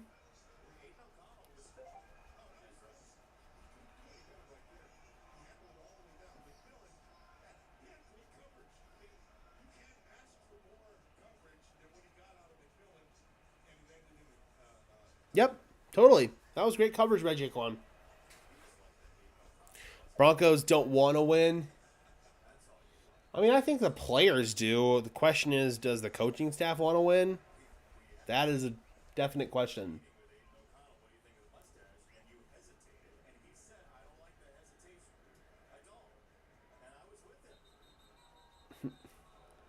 I gotta be honest, man. Aiden O'Connell looks so ridiculous with that mustache. It doesn't fit him. It looks like a fake mustache. All right, 17-7. I would just expect to kneel down right here from Denver, take this thing into the locker room, and come out for our final 30 minutes of Broncos football until August. I saw a headline that the Broncos might be looking into Tommy DeVito. Yeah, as like a third-string quarterback, sure. I don't think Tommy DeVito is going to be getting any starting gigs in the NFL or anything like that. He's like your stereotypical backup quarterback. All right, Broncos country, be sure to keep it right here for second half action on Broncos Syndicate. We will be taking a brief intermission. Be sure to leave a like on this stream before we head into halftime, guys, and I will see you on the other side.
All right, Broncos country. We are back in for second half action of Denver Broncos versus Las Vegas Raiders. I am your host Gage Madrid. Denver Broncos currently trail the Las Vegas Raiders 17-7. However, again, this is a loss that could potentially benefit the Denver Broncos a little bit more long term. As we come over here and take a look at Tankathon, the Denver Broncos currently sit at the number 14 overall pick, and the Raiders currently sit at the number 12 overall pick. The Broncos, with a loss, could jump the Raiders here, and it appears that they can get as high as the 11th overall pick. Currently, Chicago is losing to Green Bay, but I think the Broncos can get all the way up to the 11th overall pick, which would certainly be a big boost for our draft stock this offseason, and being able to jump the Raiders, who are going to be one of our top competitors this year for a quarterback. That could be huge, man. The Broncos could have even more ammo to trade up if they need to by beating the Raiders in the draft hunt here by losing this game. So this is a loss that I know a lot of people in Broncos country don't want to see. I certainly am still hoping the Denver Broncos can turn it around in the second half and get a win here, but even if they don't do that,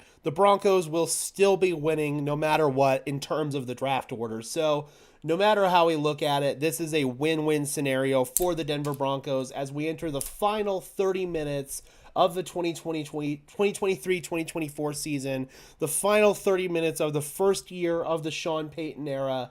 And let's see what transpires, Broncos country. Thus far, the Broncos did have one solid drive on offense that culminated in a touchdown pass to Jerry Jeudy from Jarrett Stidham. On the day, Jarrett Stidham is 9 for 17 passing for 113 yards and a touchdown. He's had some inaccurate throws. Defensively, we've had some struggles. Fabian Moreau's given up some big plays. On the day, Aiden O'Connell is 14 for 22, 151 yards and a touchdown. Broncos really need to try to get their run game going. Right now, Javonte Williams, 3 carries for 13 yards. Jaleel McLaughlin, 4 carries for 6 yards.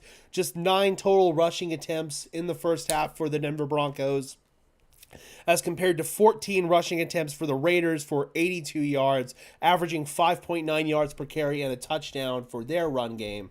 So if the Broncos do want to get a win here, then they're going to have to make some adjustments, but it remains to be seen if this Broncos coaching staff and front office actually does want to get a win here, or if they are content moving forward with a loss, beating out the Raiders for the high draft pick. We'll see what happens.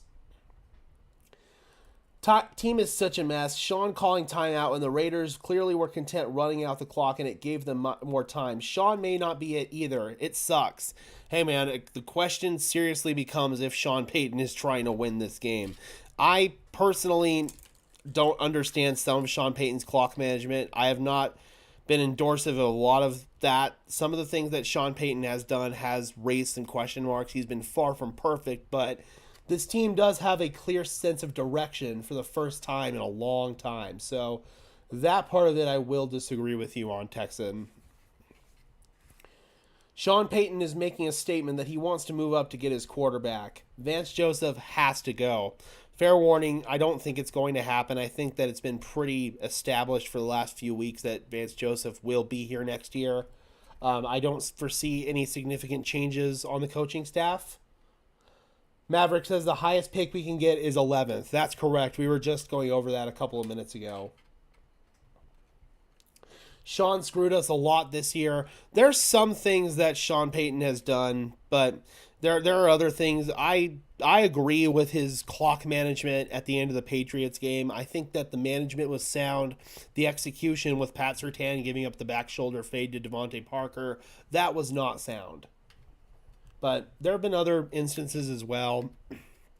You could point to Sean Payton, the Commanders game, the play calling in the second half of the Commanders game, play calling in the second half of the Jets game. There have been games where you can definitely put some of Sean Payton's fingerprints on losses for the team. Yep, highest pick we can get is 11th.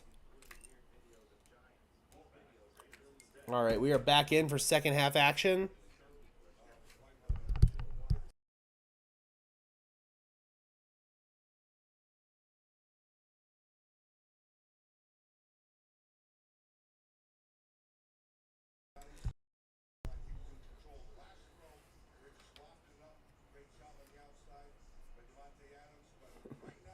Thank you. All right, guys, we are back for second half action.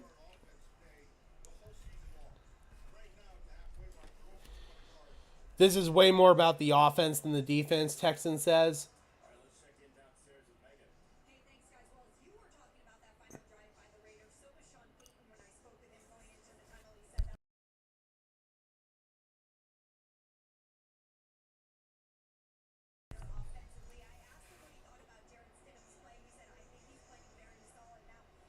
I mean, Stidham's had some missed throws for sure.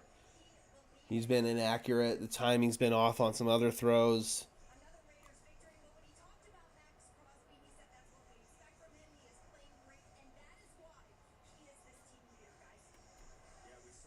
All right, here we go. Broncos with just 18 total rushing yards in the first half. That is unacceptable.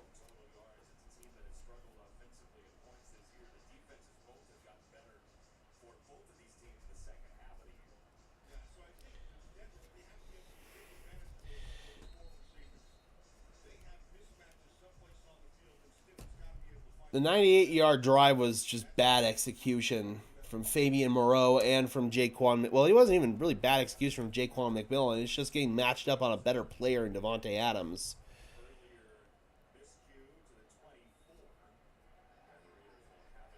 All right. Raiders will bring it out to about the 24-yard line with DeAndre Carter.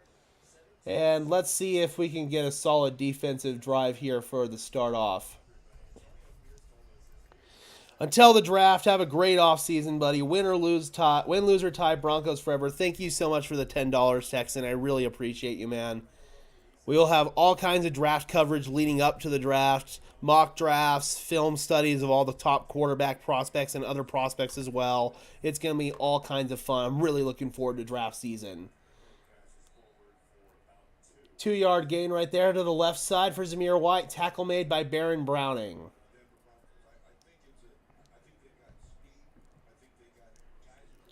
Again, really appreciate you, Texan. Thank you so much. Helps keep the lights on here at Broncos Syndicate. 2nd down and 7.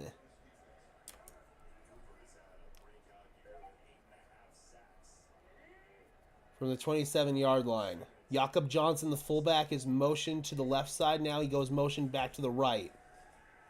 Play action for O'Connell. Good protection. Now it starts to break down. Baron Browning goes in his face, and O'Connell just throws it away. Now it's 3rd down and 7. Yeah, the protection was phenomenal. They were looking for a deep crossing route that just wasn't there. It was good coverage, man. Looked like that was Pat Surtain there on coverage. It was really nice. 3rd down and 7. See if we can get off the field.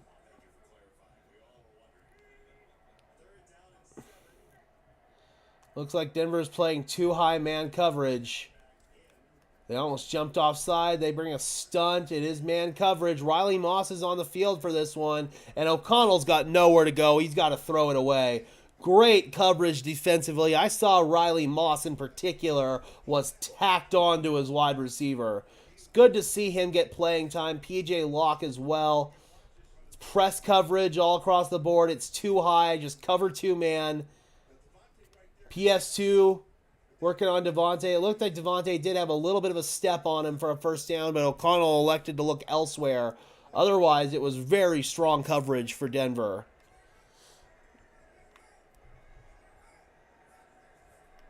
If we fire Vance Joseph, then fire the offensive coordinator too, or Sean Ella. I mean, they can't give me up poor offensive play calling a pass. I mean, the defense ain't great, not arguing that, but offense ain't either. Maybe worse than the defense. I mean, some of the play calling you have to attribute to Sean Payton not trusting Russell Wilson. Other things have been very questionable as game management in particular. But again, man, Sean Payton has put the Denver Broncos in a position to secure their first winning season since 2016. Obviously, they're not taking care of business today, but if the Broncos are able to get their stuff together in this second half, that is still possible. I still feel like there's a sense of direction that this Denver Broncos team is heading towards, especially now that Sean Payton's going to have the opportunity to get his guy at quarterback.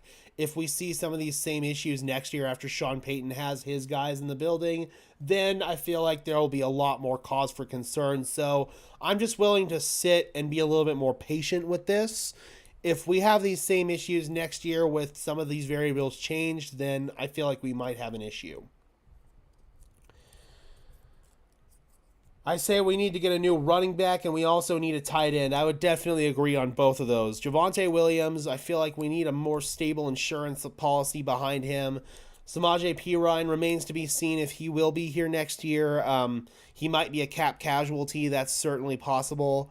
Jaleel McLaughlin, I don't know what his long-term vision with the Broncos is. So the Broncos, I think, might be in the market to draft a running back in like the 4th, 5th round. Running backs are virtually a dime a dozen. You got to keep swinging on that, even if you have an established guy. Javonte Williams struggled in this season. You can't deny that. And so you have to have an effective insurance policy behind him in the event that he doesn't bounce back in his second year coming off of an ACL, which the studies and the data show where players bounce back a lot more effectively in that second year off the ACL as opposed to year one. So I'm really hoping that Javonte Williams in year 2 coming off of the ACL can bounce back. But the Broncos do need a contingency plan there. And then tight end, you've got to get a dynamic playmaker at tight end. Greg Dulcich cannot be depended on moving forward because of injuries. And even then, he's very limited in what his role can be because of his deficiencies as a blocker. The Broncos need somebody who they can depend on both as a blocking tight end as well as a receiving tight end. And currently, they don't have that kind of guy on the roster.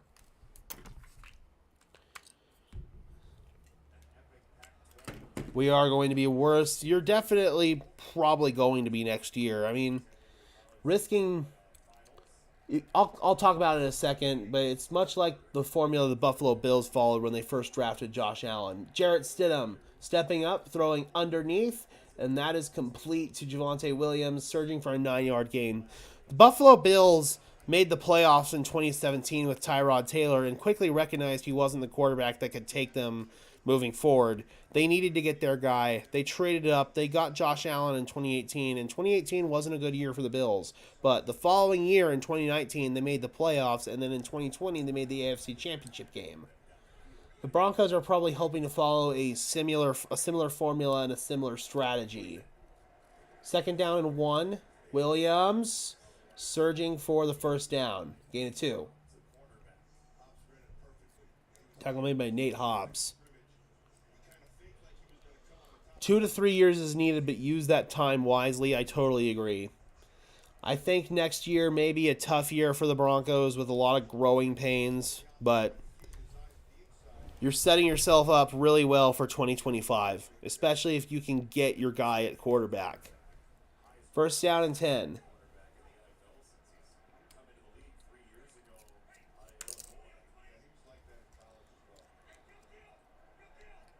Stidham kills the play at the line.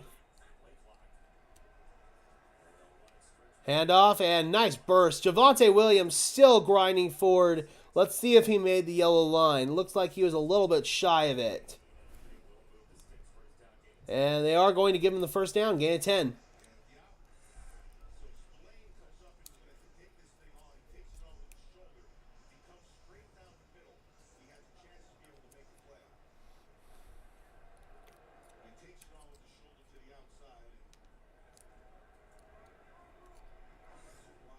First down and 10 now from just inside the midfield stripe. We'll set up and throw. Marvin Mims. Gain of 2.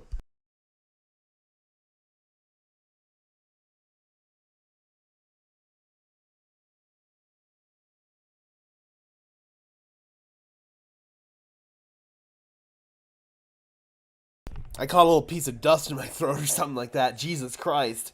Little bubble screen right there to Marvin Mims. Didn't have the numbers they were looking for. Gain of 2. Mims couldn't make his man miss. Jesus Christ. Yeah, yeah, like a piece of dust or something.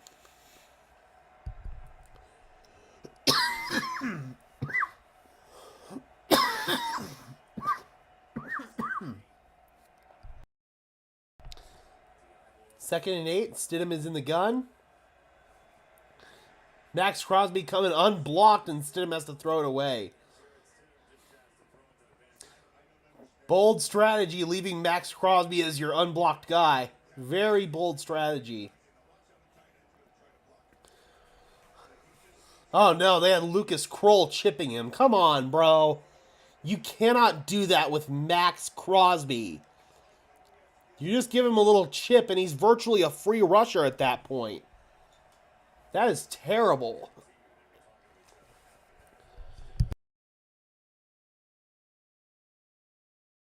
Jesus Christ. Sorry, guys. Third down and 8. And, ooh, that hit double zeros. And they get it, and Stidham is sacked. Big Adam Butler, the former New England Patriot. Oh, man, that was just terrible protection. Stidham couldn't even hit the bottom of his drop before he was dead. Let's see who got destroyed. Oh, it was Cushenberry. Man, Lloyd Cushenberry and Cam Fleming both. Stidham doesn't even hit the bottom of his drop before he's dead. That's not on Jarrett Stidham. That's on the protection. Would you trade for Max Crosby? Or would you trade PS2 for Max Crosby? Yes, but that would never happen. Oh, man. Nice jaw. It rolled into the end zone. Damn. Riley Moss saved it initially and kicked the ball out to like the 1 yard line, but it rolled back into the end zone for a touchback. Still, great play by Riley Moss. Just a bad bounce. Damn. I personally would trade PS2 for Max Crosby because of what he can do on the defensive line, just how dynamic of a pass rusher he is.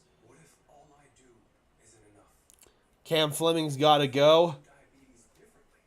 Yeah, I think the Broncos next season, they've got Alex Palczewski, who they've developed really nicely as their swing tackle heading into next year. So Cam Fleming will likely be allowed to depart via free agency, and they'll go ahead and move forward with Alex Palczewski as their swing tackle.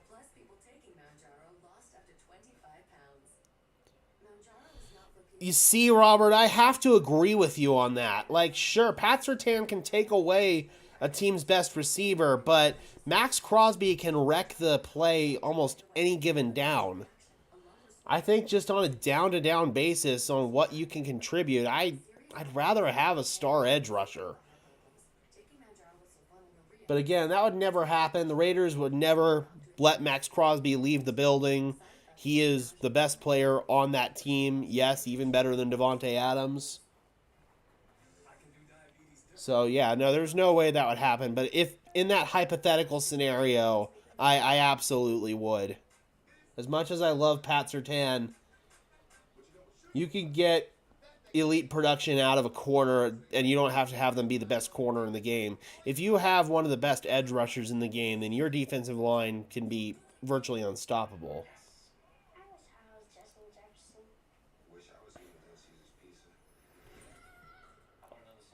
But I'll phrase it Broncos country to you in almost a different way. Would you, let's say, for example, in a hypothetical scenario, you could trade PS2 for prime Von Miller. Who are you taking? Me, I'm taking prime Von Miller, who basically single-handedly won the Broncos a Super Bowl. And you could also have the same argument with, like, Von Miller versus Champ Bailey. Like, as great as Champ Bailey was, the Broncos got to a Super Bowl with him only in his final season, and he wasn't a factor in that season, really. Oh, Jimmy Garoppolo's in. And Garoppolo throws it over the head of Austin Hooper. So, Aiden O'Connell, I guess, got shaken up, and now we get to see Jimmy G, who had a strong Week 1 game against the Broncos, That was like his one good game of the season. 7 touchdowns to 9 interceptions on the year for Jimmy Garoppolo. Yes, Von Miller did have DeMarcus Ware opposite him, and that's what allowed him to break out. But still, Von Miller was a dynamic threat even in the pre-DeMarcus Ware years and the post-DeMarcus Ware years. Zamir White, up the gut, gain of 4. So what kind of injury is Aiden O'Connell dealing with? We saw him get kind of shaken up a little bit. It's a right index finger injury for Aiden O'Connell. 3rd down and 6 now. And the Raiders are in an interesting situation here if Jimmy Garoppolo were to get hurt, because they'd be on the hook for a bunch of injury guarantees. Here's Garoppolo. He is sacked. Josie Jewell cleans that one up.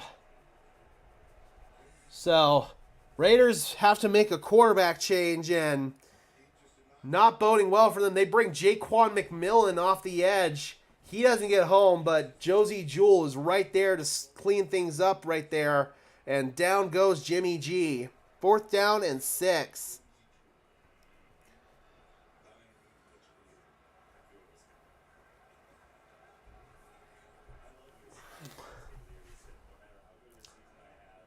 Here's A.J. Cole. 8.5 left to go in the 3rd quarter, and Marvin Mims will take it inside the 25, but there's a flag.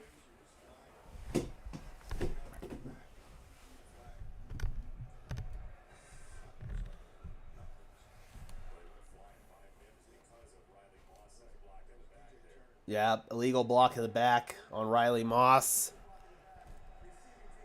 Moss had that really nice play where he almost saved the punt. Unfortunately, it just took a bad bounce. Right there, though, he's saying that one's on him. Illegal block in the back. So there's O'Connell on the sideline. He's looking like he's trying to test out his throwing, see if he can get back into the game right there. I know the Raiders really don't want Jimmy Garoppolo on the field if they can help it.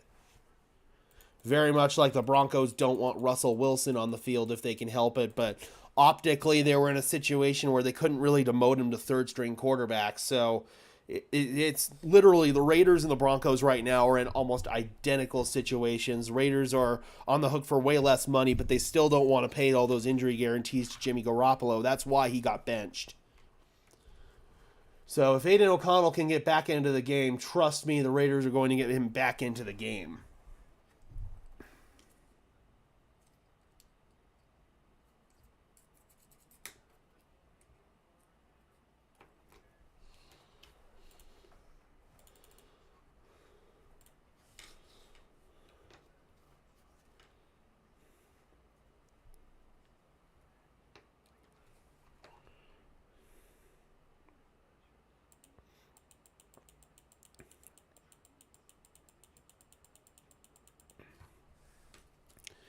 All right, let's see if the Broncos can get something going here offensively.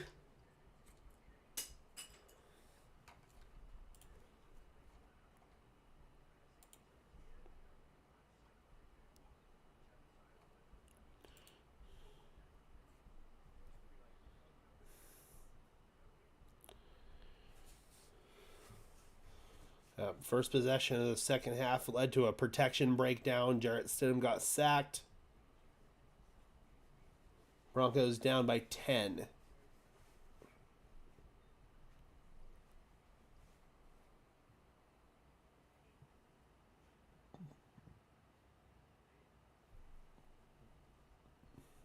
Man, Chris Jones is in the game for the Chiefs right now. In kind of a meaningless game for them. That is interesting.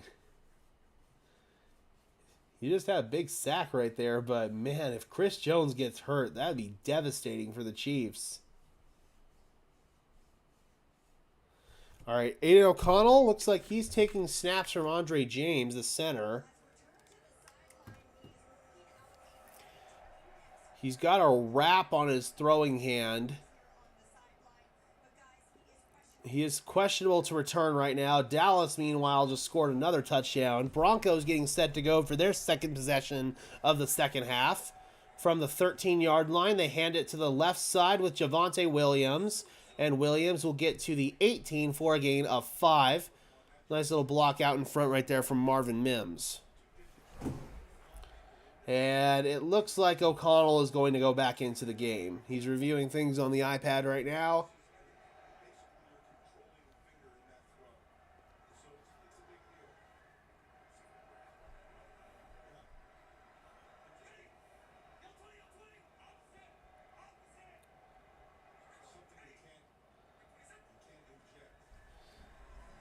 Yep, I totally agree, Robert. Meanwhile, Samaje Perine to the right side. He's close to that line to gain. And they're going to give it to him. First down, Denver. Nice start to the drive. Couple of big runs. Or effective runs, I should say.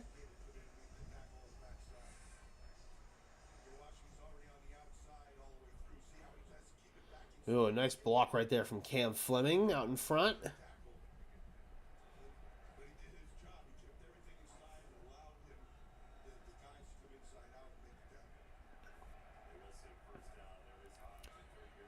From the 23. Stidham in the gun. Fires over the middle. It's complete. Adam Troutman. First down and more. Troutman near the 45. He's down at the 44. Good job by Stidham hanging in there. It looked like kind of a busted play at the beginning. Oh, yeah. Max Crosby just came flying free on that one, but Stidham stepped up and was able to find Troutman. Got some really nice yards after the catch. Once again, Stidham climbs the pocket, and he finds a man in Javonte Williams, who takes it about a yard, maybe 2 shy of the midfield stripe.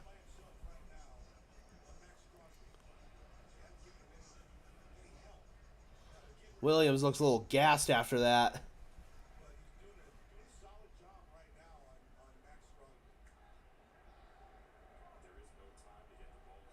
Second down and 5. Stidham's 11 for 20 for 143 yards and a touchdown. Little Jordan Humphrey shifted to the left side, and they hand it off here to Williams. Adam Butler was trying to punch the ball out.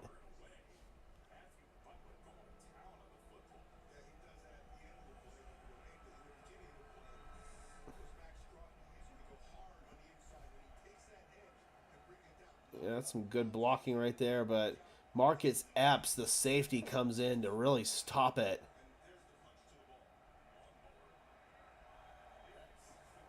Now it's third down and 3 after a gain of 2 on that last one. 5 minutes left to play in the third quarter.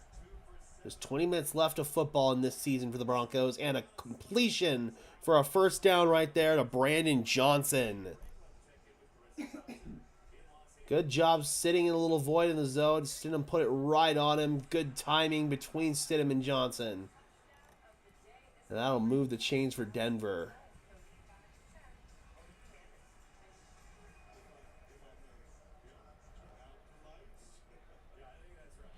I think if we're going to become a legit playoff contender, we have to establish the type of run game that we had in the late 90s, early 2000s. Broncos were known then to have an elite rushing attack. That is completely true, man.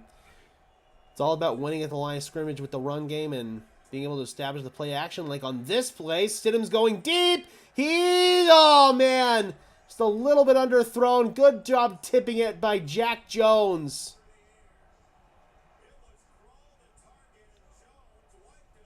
Oh, man, that sucks. Yep, so Jack Jones. Oh, that's just a great play. That's not even a bad throw by Stidham. That's just a really great play there by Jones. A mid-season acquisition from the Patriots. Dude, that's fantastic. Literally, that was a perfect throw from Stidham, but Jones made a phenomenal play on that ball. Just disrupted the momentum of it. Goes underneath. And Javonte Williams has about a 6-yard gain right there, bringing up a 3rd down and manageable for the Broncos. 3rd and 3.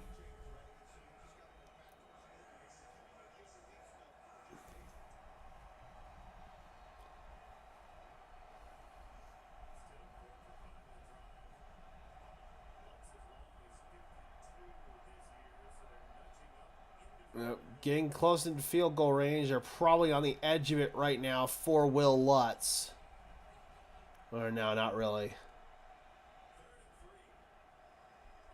From the 36, Stidham just has to float that one, and it was nearly intercepted by Nate Hobbs. Pressure keeps coming right into Stidham's face. He just had to float that one.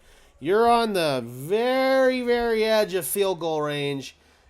Max Crosby has been working Cam Fleming all game long.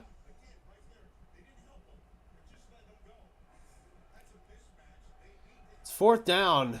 Defense appears to still be on the field. Broncos are kind of in no man's land right here. Maybe they try to come up and draw them off sides. Let's see if they run a play. Broncos are 11 for 17 on 4th down conversions, and they're going for it. Why not? Stidham, tipped, incomplete. Broncos turn it over on downs. Threw it into traffic. You were on the very edge of field goal range, kind of in no man's land. Stidham tried to make a play right there, just threw it into a Raiders team meeting, and it gets batted incomplete. Raiders take over on downs. It's looking more and more like the Denver Broncos are going to take an L in this game, meaning that they could potentially rise up as high as the 11th overall pick in this year's draft, rising above the Raiders in the draft race, which would certainly be a huge leg up for the Broncos. I know that Broncos country collectively wants the team to win, get that 9-8 record, clinch that first winning season, but if you are able to jump the Raiders in terms of the draft positioning and potentially steal their franchise quarterback from them and get our guy at the same time, then I think Broncos country would also collectively call that a big win for the Broncos. So that seems like where we are right now. Jarrett Stidham is very clearly not the guy moving forward for the Denver Broncos, and the Broncos it seems like the Broncos are going to have to find a spot starter as a veteran if they do want to go down that route. Jarrett Stidham, there was some thought maybe after that first game that he could fill that role, but after today, it's pretty clear that Jarrett Stidham is not a spot starter in the NFL even. He's just a decent backup who can come in, win a game or two if you need him to, but somebody that is not going to be dependable to start games earlier in the year if our rookie quarterback is not ready to go. So wouldn't be surprised at all if the Broncos were to pursue somebody like Jameis Winston or Gardner Minshew, maybe even a Carson Wentz, somebody like that who could start games for them right away and see what happens. Carson Wentz is actually getting a start today for the LA Rams. I'll go back and watch that game. I'm very curious to see how he plays in his game against the 49ers backups. It actually, ironically enough, it's flashing to it right now over on Red Zone. And it looks like the Rams are down 13-20 to the 49ers backups. So, yeah, I think there are some definite options there. I personally think Jameis Winston makes too much sense because of his previous ties and success under Sean Payton. It makes a whole lot of sense. Sean called Caleb a generational talent. You think if we are pick 11, do we just trade up and get the generational talent at 1? It's possible, but I also think there's another generational talent in Jaden Daniels available that the Broncos should be highly interested in. Meanwhile, Aiden O'Connell is back into the game for the Raiders after a brief cameo from Jimmy Garoppolo. And they're going to give it to Zamir White, who breaks some tackles, and Zamir gets 8. Make it 9. And the Raiders are now trying to bleed some clock down and just get out of here with a win. With a win, the Raiders would clinch an 8-9 record. Same for the Broncos. Because of tiebreakers, it would make the Raiders the number 2 in the AFC West. Broncos would be number 3, and obviously the Chargers are the basement dwellers this year. Second and 2. It's White pushing the pile forward for a first down. There are, 4 or 5 teams ahead of us who need a quarterback. So at number 1, it's going to be interesting because if the Bears do elect to stick with Justin Fields, you know they'll trade down to whatever team needs a quarterback there at number 1. Number 2, Patriots are going to need a quarterback. Washington's going to need a quarterback. But after that, you've got Arizona, Giants, Chargers, Titans. Then you've got Atlanta, who might need a quarterback. New York, probably not. Minnesota, I doubt it. They're probably going to roll with Kirk Cousins. Chicago again.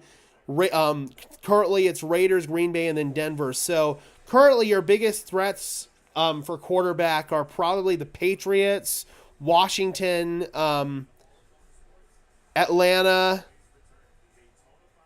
and the Raiders. Those are probably your top threats right now for a quarterback. That's assuming that Chicago does not go in the quarterback direction and takes Caleb number 1 overall, which I don't think they're going to. I think that they're content rolling with Justin Fields, who's really starting to put things together.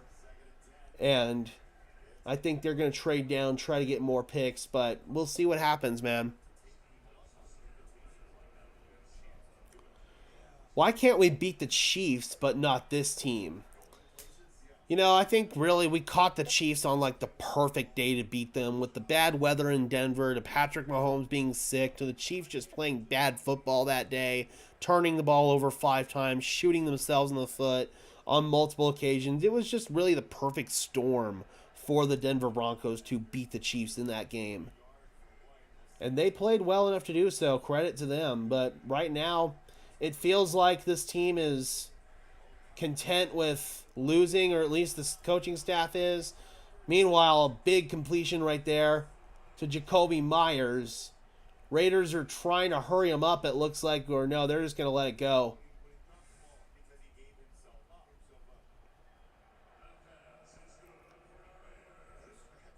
Man, that was over the head of Pat Surtain, who nearly intercepted the ball. Raiders are going to let this go to the end of the quarter. So we got a scoreless third quarter there. Raiders still lead 17-7. Final 15 minutes of Denver Broncos football for the 2023-2024 season are upon us. Bronco fan says Atlanta could trade for Fields. That's very possible. It is. It all depends on what Chicago wants to do, though. Do they want to go with Caleb Williams, or do they want to trade down and get more draft picks and try to build a super team, if you will, around Justin Fields? I'd personally do that, but that's just me. Stidham does not look good. On the touchdown, Judy did the work. Are we sure Stidham will even be our backup next year? No, I don't think so. I think that Jarrett Stidham might actually get cut after this because he's not playing well. The Broncos are going to have to make an effort to upgrade at that position, be it as a spot veteran starter ahead of the rookie quarterback or a guy who is a veteran mentor to the rookie quarterback.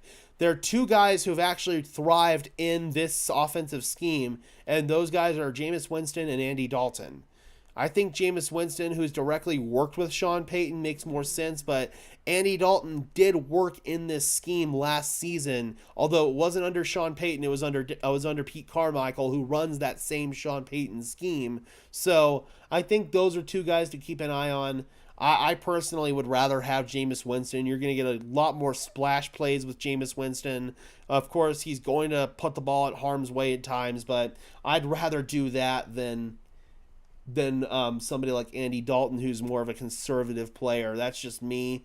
But if you do draft a rookie quarterback, which, spoiler alert, the Broncos are going to draft a quarterback in the first round, I'm of the opinion that you don't sit him unless it's a really crappy situation like the one that Bryce Young walked into in Carolina. You cannot tell me that this Panthers team would have been better off starting Andy Dalton for at least the early part of the season to allow Bryce Young to develop and build some confidence, allow Andy Dalton to absorb all those hits behind a bad offensive line, allow Andy Dalton to have to deal with bad receivers outside of Adam Thielen. I would have much rather thrown Andy Dalton in that situation if I were the Panthers than Bryce Young. So if the Broncos are a bare bones team that has stripped everything down to the core, then I'd absolutely endorse just letting Jameis Winston play, allow our rookie to sit until the following year in 2025 when you could build more around him. But if the Broncos still have a resemblance of a team next year, then I'm totally starting the rookie from the jump.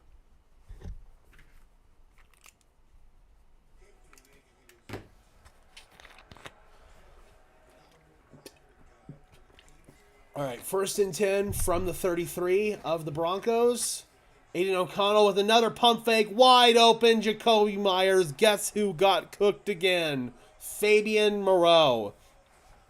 This game highlights that the Denver Broncos are desperately going to have to address the number 2 boundary corner spot alongside Pat Surtain. They've got a good number 1 boundary guy in PS2. They've got a good nickel in Jaquan McMillan, but they have to have a number 2 boundary guy on the outside.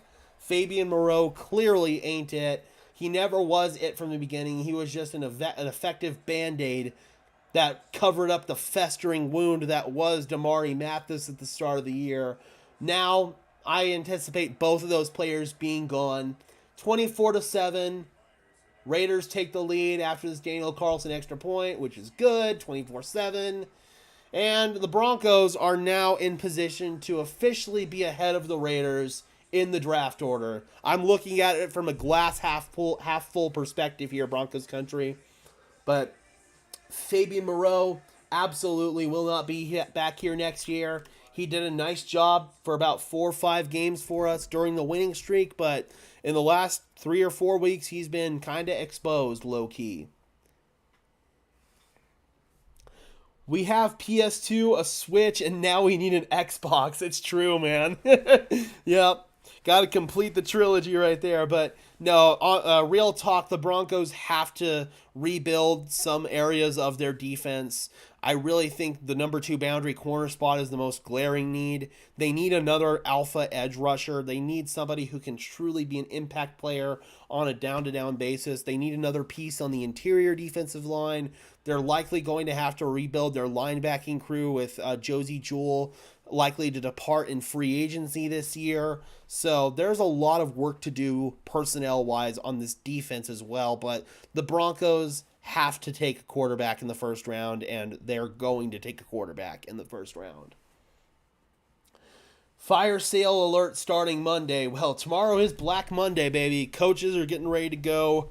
It's going to be a crazy next few days in the NFL, that's for sure. And I've been really diving into covering all the other teams in the NFL on my other channel, Sparkin Sports Football. That channel's been growing like a weed. We had a video over there the other day that went over 200,000 views, guys. That was absolutely insane. Thank you guys to everyone over here who may have seen that video. I know Maverick definitely saw it.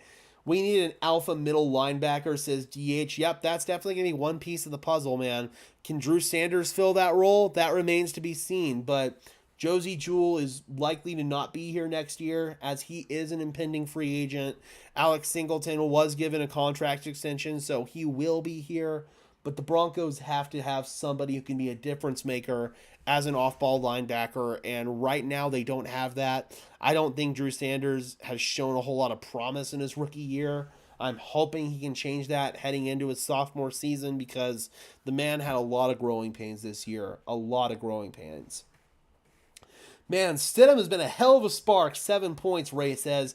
Let me let you in on a little secret. Sean Payton was lying when he said that Stidham was benched to give the offense a spark. Stidham was benched so the Broncos wouldn't have to pay out Russell Wilson's injury guarantees. This was all about the finances. This was never about giving the offense a spark. Sean Payton lied, and he had to lie. He couldn't say that this was because of finances because it would open up an NFLPA investigation. They had to make it seem like it was a performance-related decision, at least in terms of optics, even though everybody in the world knows that it wasn't a performance-related decision. This was not a spark. This was just not having to pay Russell's injury guarantees. And the Broncos were in a tough spot because they couldn't flat out deactivate Russ. They had to keep him active as a backup, just like the Raiders have to do with Jimmy Garoppolo. There's a reason why. They tried to get. They had to get Aiden O'Connell back into the game right away. Stidham winding up, firing, and it's complete over the middle. Brandon Johnson, who stumbles. Johnson had some more green grass in front of him, but Marcus taps him down after he stumbled down.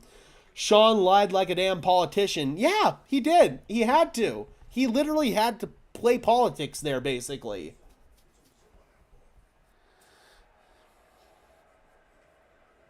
One for one, Stidham is just a bridge the gap quarterback, and he's a bridge the gap to the next bridge quarterback, basically.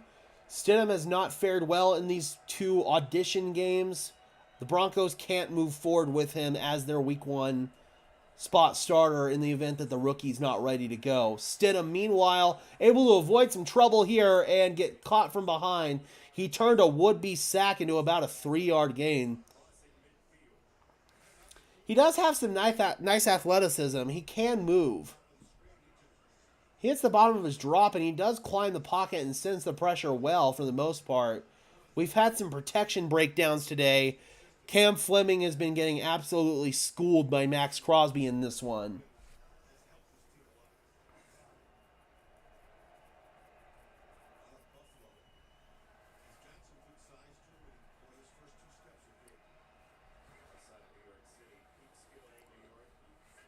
Second and 7. To the right or left side, and he gets blown up, man. Max Crosby is right there in the backfield to greet Javonte Williams for a loss. Didn't we trade up to get Riley Moss to be our number 2 corner? That's also possible, man. Do the Broncos feel like Riley Moss has developed enough to be in that role? I don't know. Certainly that was the vision for him when they traded up to get him. Is he ready to take on that responsibility yet? That's the question that the Broncos have to ask. Otherwise, do they maybe do another bridge the gap situation and try to find a bridge corner who can be better than Fabian Moreau? It's something you'd have to address early in the offseason, that's for sure, in free agency. Complete Jerry Jeudy. Jerry Jeudy making a move, and Jeudy is caught from behind, and he is injured. Jerry Jeudy is down. That's not good. Great route right there, finding the soft spot in the zone. And he makes a couple guys miss right there. It looks like he might have rolled his ankle. He got caught from behind, and I think some big bodies might have landed on one of his ankles right there. Hopefully Judy's okay. Looks like I can see on red zone. Yeah, he's walking off the field right now. Looks like he's all good. Oh, he's mad. He is mad. He's over there talking some crap. Yeah, he's fine.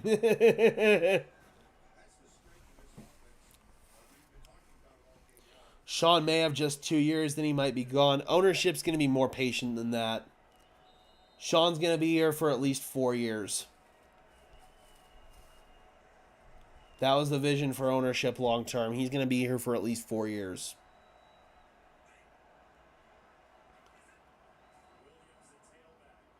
Stidham stumbling, throws behind Williams, who cannot turn upfield. And he's a little slow to get up after that. But he's up. Second down and goal. Again, Stidham has not been good. He's had Max Crosby in his face literally all game long, but he still has not played well enough.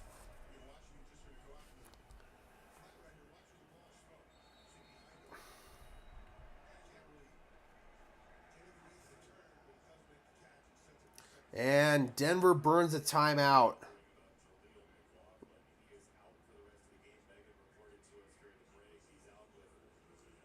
Damn, Jaleel McLaughlin is out for a head injury. That sucks. Damn. We'll have to see what the Broncos' vision is for Jaleel heading into next year. See if he can be a little bit more trusted in pass protection, because he certainly is a dynamic playmaker when he gets the ball in his hands in open space. Looks like somebody's rocking a Lloyd Cushenberry jersey there in the crowd. Seeing plenty of nice orange specks there in the Vegas crowd.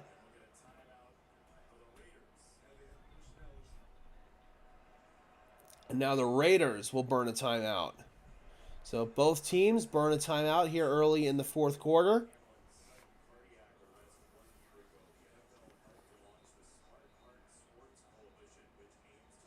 Sean can't try to rebuild the offense to look like the Saints offense. I mean, I think that he has a vision for how he wants to build this offense, but it starts with a dynamic run game, which the Broncos don't have right now. It starts with a quarterback who can operate in structure or can use their athleticism to their advantage rather than their detriment like Russell Wilson did. Oh, man, still grinding. It looks like he broke the plane. Javonte Williams, or was that Pirine? It was Samaje Pirine. And they're going to mark him down to 1, but that was a nice effort just keeping that pile pushing.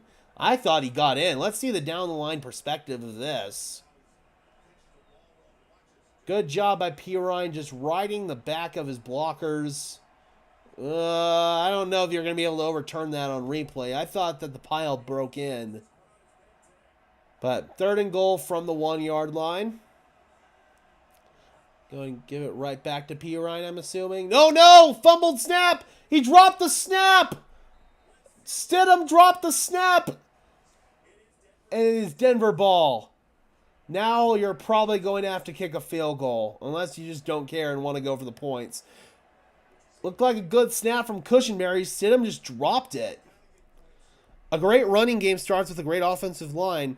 Our offensive line is the 7th rated run blocking offensive line this year. The issue's been running backs, really. Javonte Williams, it feels like, has been running with cement blocks on his feet. Well, 4th and goal, and they're going to have him take a wildcat snap.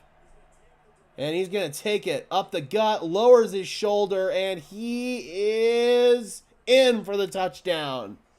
Well, Javonte just heard me there, and he just said, well, I'm going to show Gage and score a touchdown.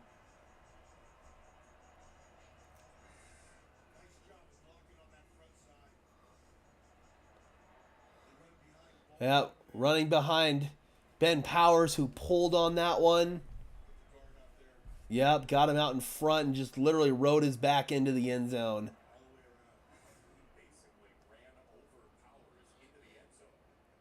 Here's Will Lutz for the extra point. Wide snap. Will Lutz is up and good. So it is now a 10-point game with 10 minutes and 9 seconds left to play in regulation. Again, if we look at this from a long-term perspective, if the Broncos do lose this game, they jump the Raiders in terms of draft position. They have much better ammo and much better opportunities to trade up to get their guy. So, again, man, either way, I'm content and I am happy with what happens. Right now, we're down by 10 points. Let's see if we can get a fun game. Yep, tomorrow is the Natty. I'm looking forward to it, too.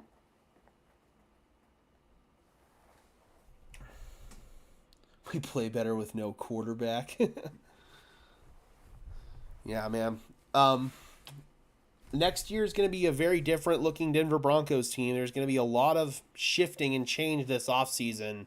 And as somebody who covers the team, I'm excited for it. I'm excited to see how this team gets built. I'm excited to see who gets brought in.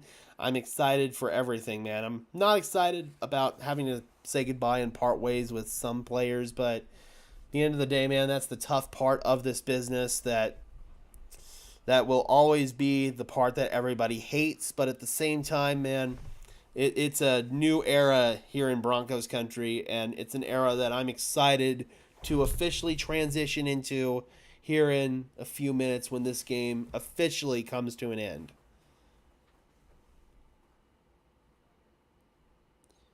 And that will start with our post-game show, Broncos Country. So be sure to keep it right here on Broncos Syndicate, and we'll be breaking down a little bit of this game. There's not a whole lot to analyze from the game itself. We're mostly going to be analyzing how do we move forward collectively as a team. What do we do in terms of draft picks? What do we do in terms of what quarterback we're going to get? We're going to talk about all that stuff in the post-game show, Broncos Country. So hopefully you guys stay tuned for that. And yeah, guys, I'm really looking forward to it because it's going to be a fun off season. No matter what happens, it's going to be a lot of activity, and I'm looking forward to it. I think it's funny we all love the Broncos. We get mad so quick. It's true, man. We do. We're emotional. As fans, we are emotional. We want our team to win. We want our team to be successful. We want our team to have long-term sustained success, which is what I'm looking for. I'm looking at the big picture here.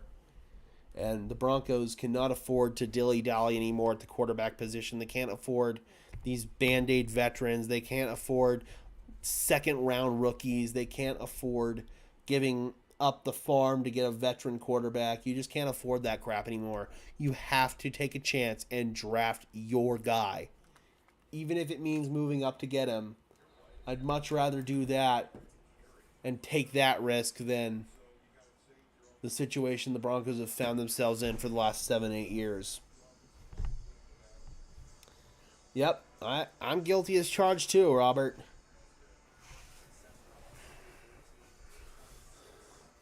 All right, 250 total yards for Denver, 289 for the Raiders.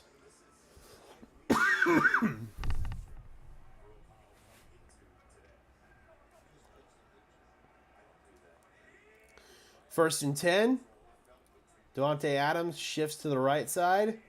Off coverage versus Pat Surtain. They're going to toss it to the left to Zamir White, who is met right away at the line of scrimmage by Alex Singleton. Nice effort play right there from Alex.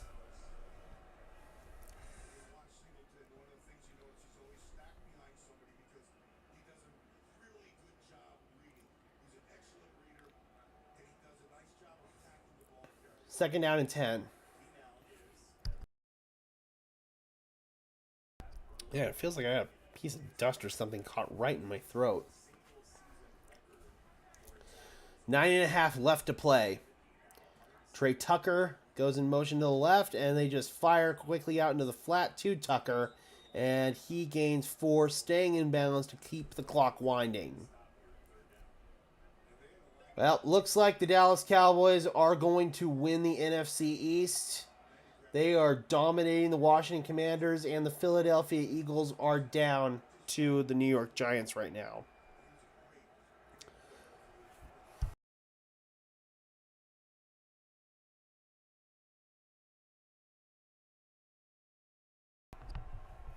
So, DH, the only way that the Broncos will be able to trade up to get Caleb Williams is if they go to number 1 overall, I feel like. And that would involve having to trade Pat Surtain. It's an interesting question to entertain, but I don't know if the Broncos are willing to make that move.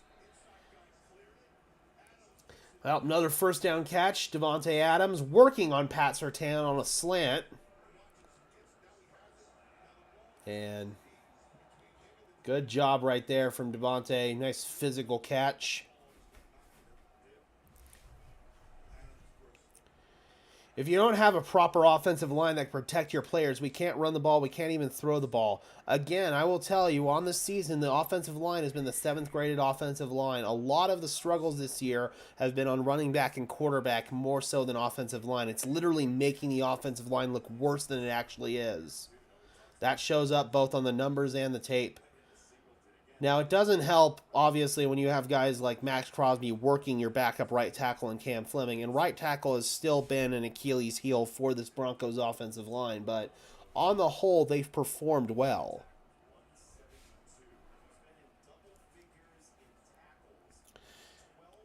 I mean, again, man, with trading away your best player to get a franchise quarterback, you have to make sure that quarterback's the guy. And I have some reservations about Caleb Williams. But at the end of the day, it's Sean's call to make. And Sean has been on the record saying that Caleb's a generational talent. So we'll see, man. It's going to be a very interesting saga as we enter it, too, because there's a lot that is going to transpire over these next couple of weeks and next couple of months. Yes, Alex Singleton has 171 tackles. I will say a lot of those tackles are beyond the line of scrimmage after he's given up a big play. I think that it's one of those situations where you can't really just look at the raw tackling numbers. You have to look at the overall production from Singleton, and I'm not as high on Singleton as a lot of other people are. How many teams are ahead of us looking for a quarterback? So we discussed it. Chicago, if they do indeed move on from Fields, New England, Washington, Atlanta, and assuming we win this, or assuming we lose this game, not the Raiders, because we'll be ahead of the Raiders in the draft order. And it all depends on what happens with the number 1 overall pick, because does Chicago want to move forward with Justin Fields, or do they want to trade down, get more picks, do they want to trade down, move more picks, keep Justin Fields, or do they want to roll with Caleb Williams, who, if they feel like is that generational talent, then they'd be stupid to not roll with Caleb Williams, because they do have another first-round draft pick. Currently, it's number 11 overall. Fake the draw, or fake the screen, give the draw, incomplete. Or, what the fuck? I can't talk. I don't listen to me. Don't listen to me.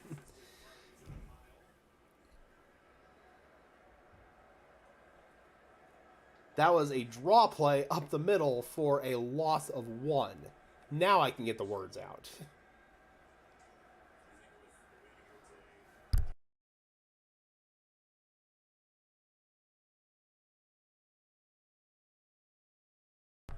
Yeah, there's a reason why I don't do play-by-play professionally. There's a reason why I'm just an analyst. 2nd down and 11.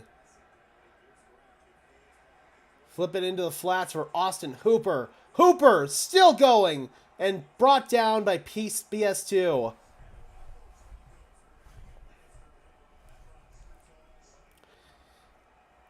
I think this was a win. We didn't need or deserve a winning season after this year. We got to look forward to the future. I mean, in the sense of us having a better draft pick, this is a win. I know collectively Broncos country would have rather liked to have had a winning season, going 7-3 after starting the year 1-5. I know that collectively Broncos country would have enjoyed that, but hey, we still went 6-4 after starting the year 1-5. That's solid football.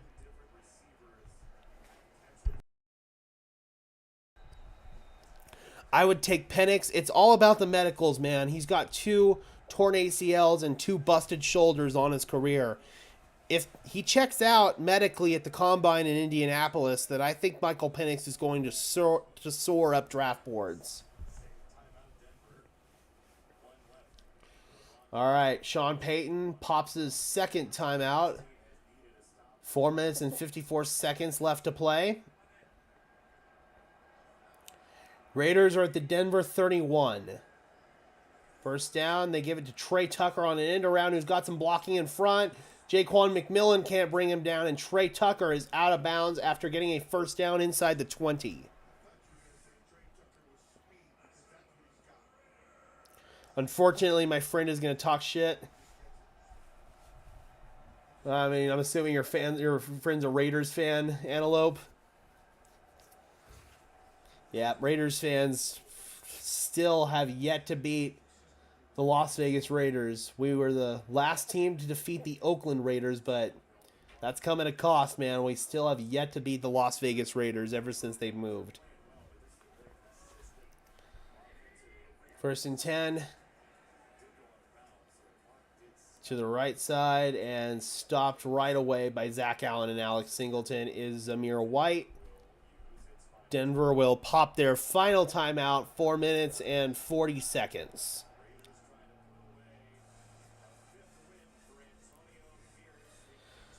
It's all right, though. You can just rebut them with the fact that Denver probably just stole their franchise quarterback from them, so...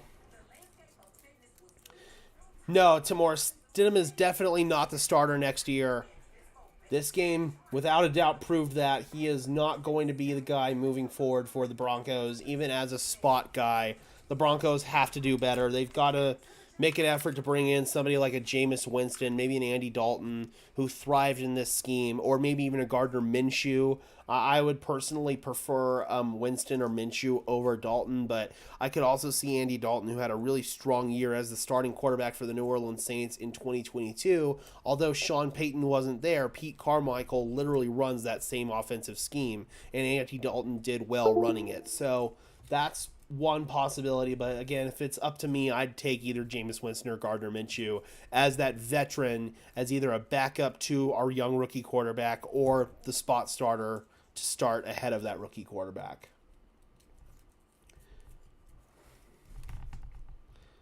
This season was one of the most fun in a while. I agree, man. We had a legitimate chance to make the playoffs until basically the end of the year. Our season was alive until New Year's Eve. We started off 1-5, ripped off those awesome 5 wins. The Chiefs game was one of my most memorable games ever attending in person, and one of my most memorable games covering. That was awesome. The Bills game was so much fun. The Cleveland Browns game, those Chargers games were a lot of fun, man. This has been a very fun and memorable year, although it didn't quite end the way we wanted it to. The outlook for the Denver Broncos, although in 2024 it may be short-term a little bit bleak, I think long-term this Broncos team is heading in the right direction. It's just going to take a little bit of time to finish laying the foundation down and setting everything up for our hopeful quarterback of the future to take over. We need to address more positions of need. After that, address the never-ending quarterback circus that we've had since Peyton Manning left.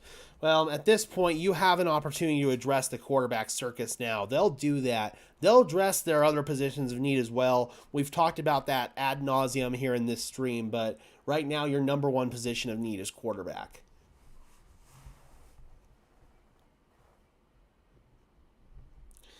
Got to tip your hat off to Jordan Love. Packers just made the playoffs after trading Aaron Rodgers. Yep, got to tip your hat, man. That is awesome. Good for them. And that also makes Denver's win over the Packers look better, too. We beat some good teams this year. It just sucks that we've been played down to our inferior competition like we have against the Raiders, Jets, Commanders. That's one thing that is frustrating that this Broncos team has to get right. But they've showcased that they have the ability to beat good teams in the NFL. Meanwhile, Raiders are knocking on the door of another score here. It's first down and goal.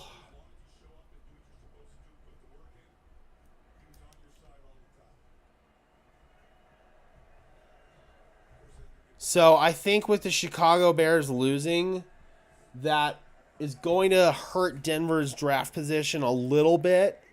So I think now the best Denver can do is 12. Or no, wait, let's see, because... yeah, the best Denver can do is 12, and it looks like that's what they're going to get. It seems like the Denver Broncos will have the number 12 overall pick in this year's draft ahead of the Raiders, who...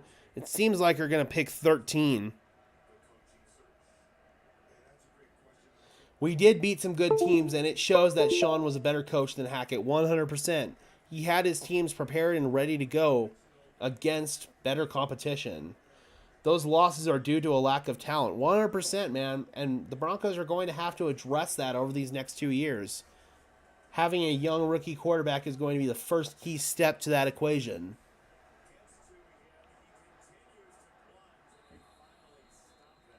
All right, we got 3 minutes left. Denver is out of timeouts.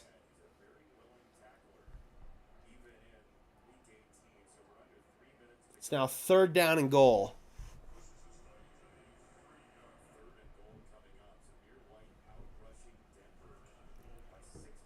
Again, guys, right after the game's over, we will be going live for our post-game stream. Hopefully you guys can tune in. We'll be breaking down the future outlook for this Denver Broncos team that is most likely going to have the number 12 overall pick. Will the Denver Broncos trade up for a quarterback? What other positions of need do the Denver Broncos need to address heading into this offseason? We'll talk about all of that in our post-game stream. Hopefully you guys can join in. All right, meanwhile, it's third and goal. Vegas is going to pop their second timeout.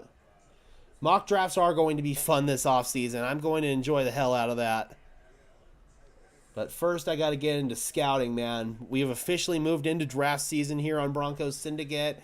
Expect all kinds of draft content, film breakdowns of all the top quarterbacks, as well as other top prospects.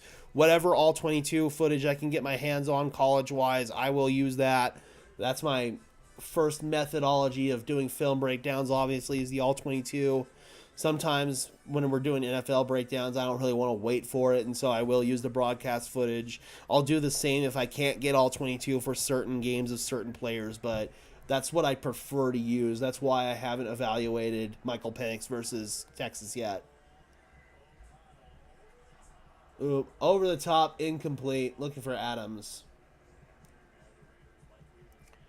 4th and goal, and the Raiders will likely kick a field goal here.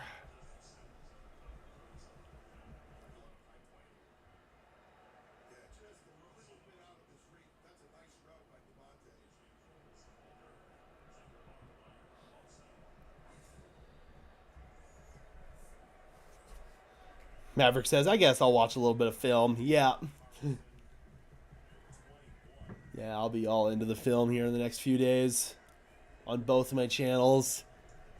All right, 21-yard field goal attempt is up, and it's true by Daniel Carlson. 27-14 ball game. 2 minutes and 20 seconds left to play. There's Stidham warming up.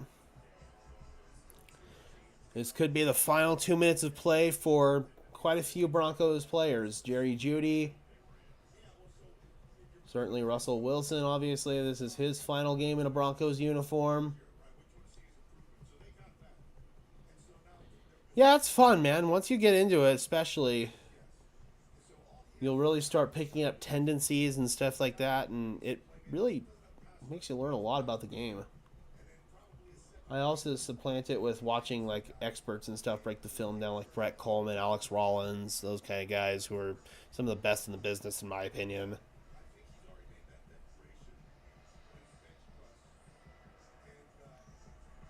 Make sure you get the film of Ohio State. That's where Sean likes to recruit. Oh, that's easy to get. That is quite easy to get. I probably can get like 5 or 6 Ohio State games.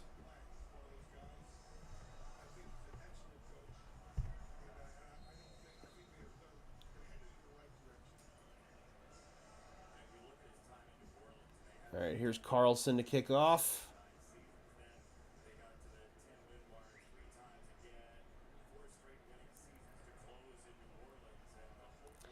It's pretty funny. I made a video basically explaining why the Raiders can't hire Antonio Pierce as their full-time head coach without going through a coaching search. I did clickbait the title just a little bit. It's on my other channel. I know there's going to be at least 5 or 6 Raiders fans that are going to come in and talk a bunch of crap now. But again, man, any Raiders fan that tries to talk crap, you can just rebut them with, yeah, well, Denver might have just stolen your franchise quarterback from you, so.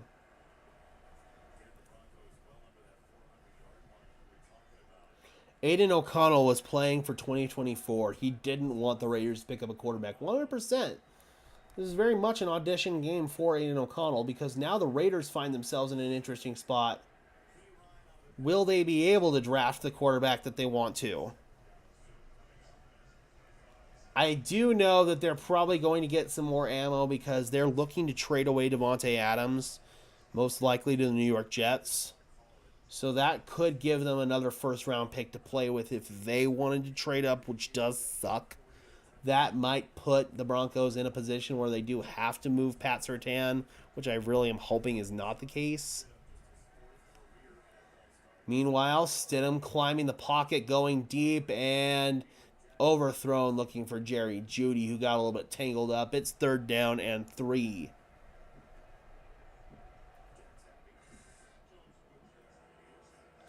Meanwhile, Geno Smith for a go-ahead 2-point conversion is good. Back in the end zone, Tyler Lockett. Seahawks needed this win in order to make the playoffs.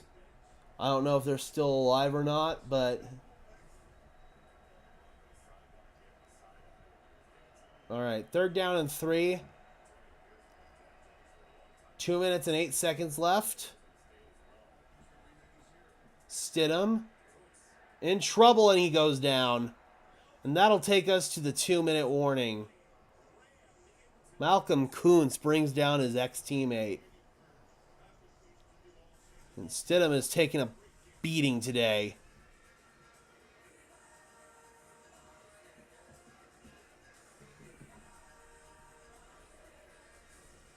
Yep. Just trying to hold on to it, trying to make something happen. Seahawks are now out. Okay. Thank you so much, Joaquin and Robert. I really appreciate you guys. And I really appreciate every single one of you guys for tuning in for all of these live streams and supporting me during all my coverage this season. I really appreciate you guys. And just because the Broncos season is ending doesn't mean the coverage is ending. We've got draft season, we've got free agency, we've got a bunch of stuff to talk about here as we move into these next few weeks, Broncos country. I'm super excited to bring you guys all of that content. Also, as we head into the playoffs, be sure to go and check out my other channel, Sparkin Sports Football. Over there, you guys can see all my content breaking down the other 32 teams, as well as some Broncos content over there as well. So I really hope you guys will check me out over there. We'll be posting a lot of content over there during the playoffs especially. So, yeah, guys, just because the Broncos season is ending doesn't mean we are going anywhere, both on this channel as well as the other channel. But thank you guys so much for supporting me on this channel throughout the entire season. It wouldn't be possible without each and every single one of you guys. Here's to just another year of growth and development here on this channel. I'm hoping to be able to go full-time on YouTube this year. That's my goal. So, yeah, guys, thank you guys so much from the bottom of my heart. Chiefs are losing by 2, but they're moving. Yeah, right now, red zone is on the 49ers and Rams. Looks like the Rams are winning 21-20 in what's a mostly meaningless game there, or completely meaningless. I believe the Rams have their playoff seedings locked up. And it looks like the Rams are going to get out with a win. Again, guys, we'll be going live for the post-game show here in just a few minutes right after this game wraps up. So hopefully you guys can tune in for that. In fact, let me go ahead and get that link in here to the post-game show.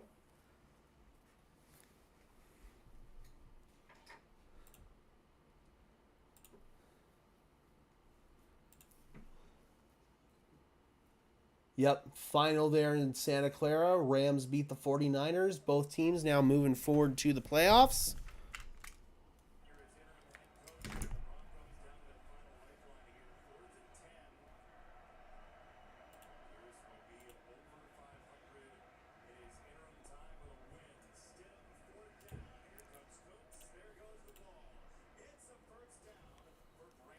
All right, Brandon Johnson with the first down.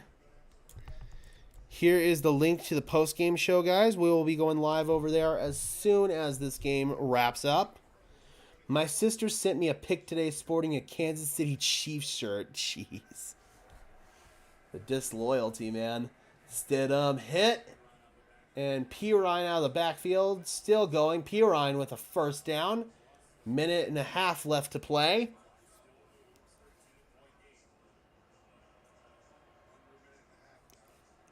We'll talk about that in a minute.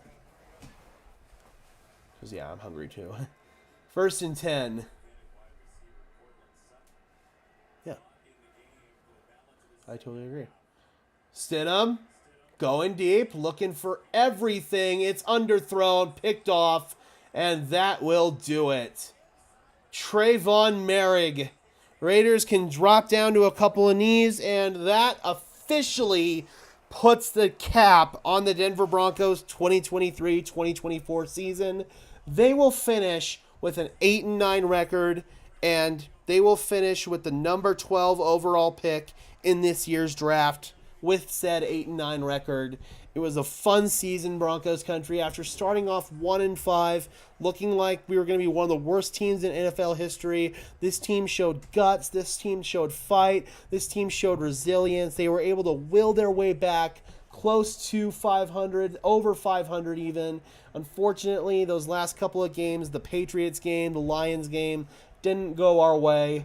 Russell Wilson ended up getting benched for the final couple of games. Now, the Denver Broncos do lose to the Raiders, but they beat them in terms of draft positioning. The Broncos will now be ahead of the Raiders in the draft standings. The Raiders did unfortunately sweep us. Robert in here, our resident Raiders fan, the first one to remind us. But hey, Robert, you guys may have swept us, but you guys are in a worse position draft-wise than we are. So we'll see what happens in this offseason, Broncos country. It's going to be an interesting next few months. We will be heading into the post-game show in just a couple of minutes. I'm going to go ahead and get everything set up for it. Thank you guys so much for tuning in for not only this game, but this entire season. We've streamed all the road games. It'll be the same case scenario next year. All the road games will be streamed right here in studio. All the home games will be bringing you guys coverage from Empower Field at Mile High. All right, guys. Love you so much. See you at the post game. Be sure to follow the link right there in the chat.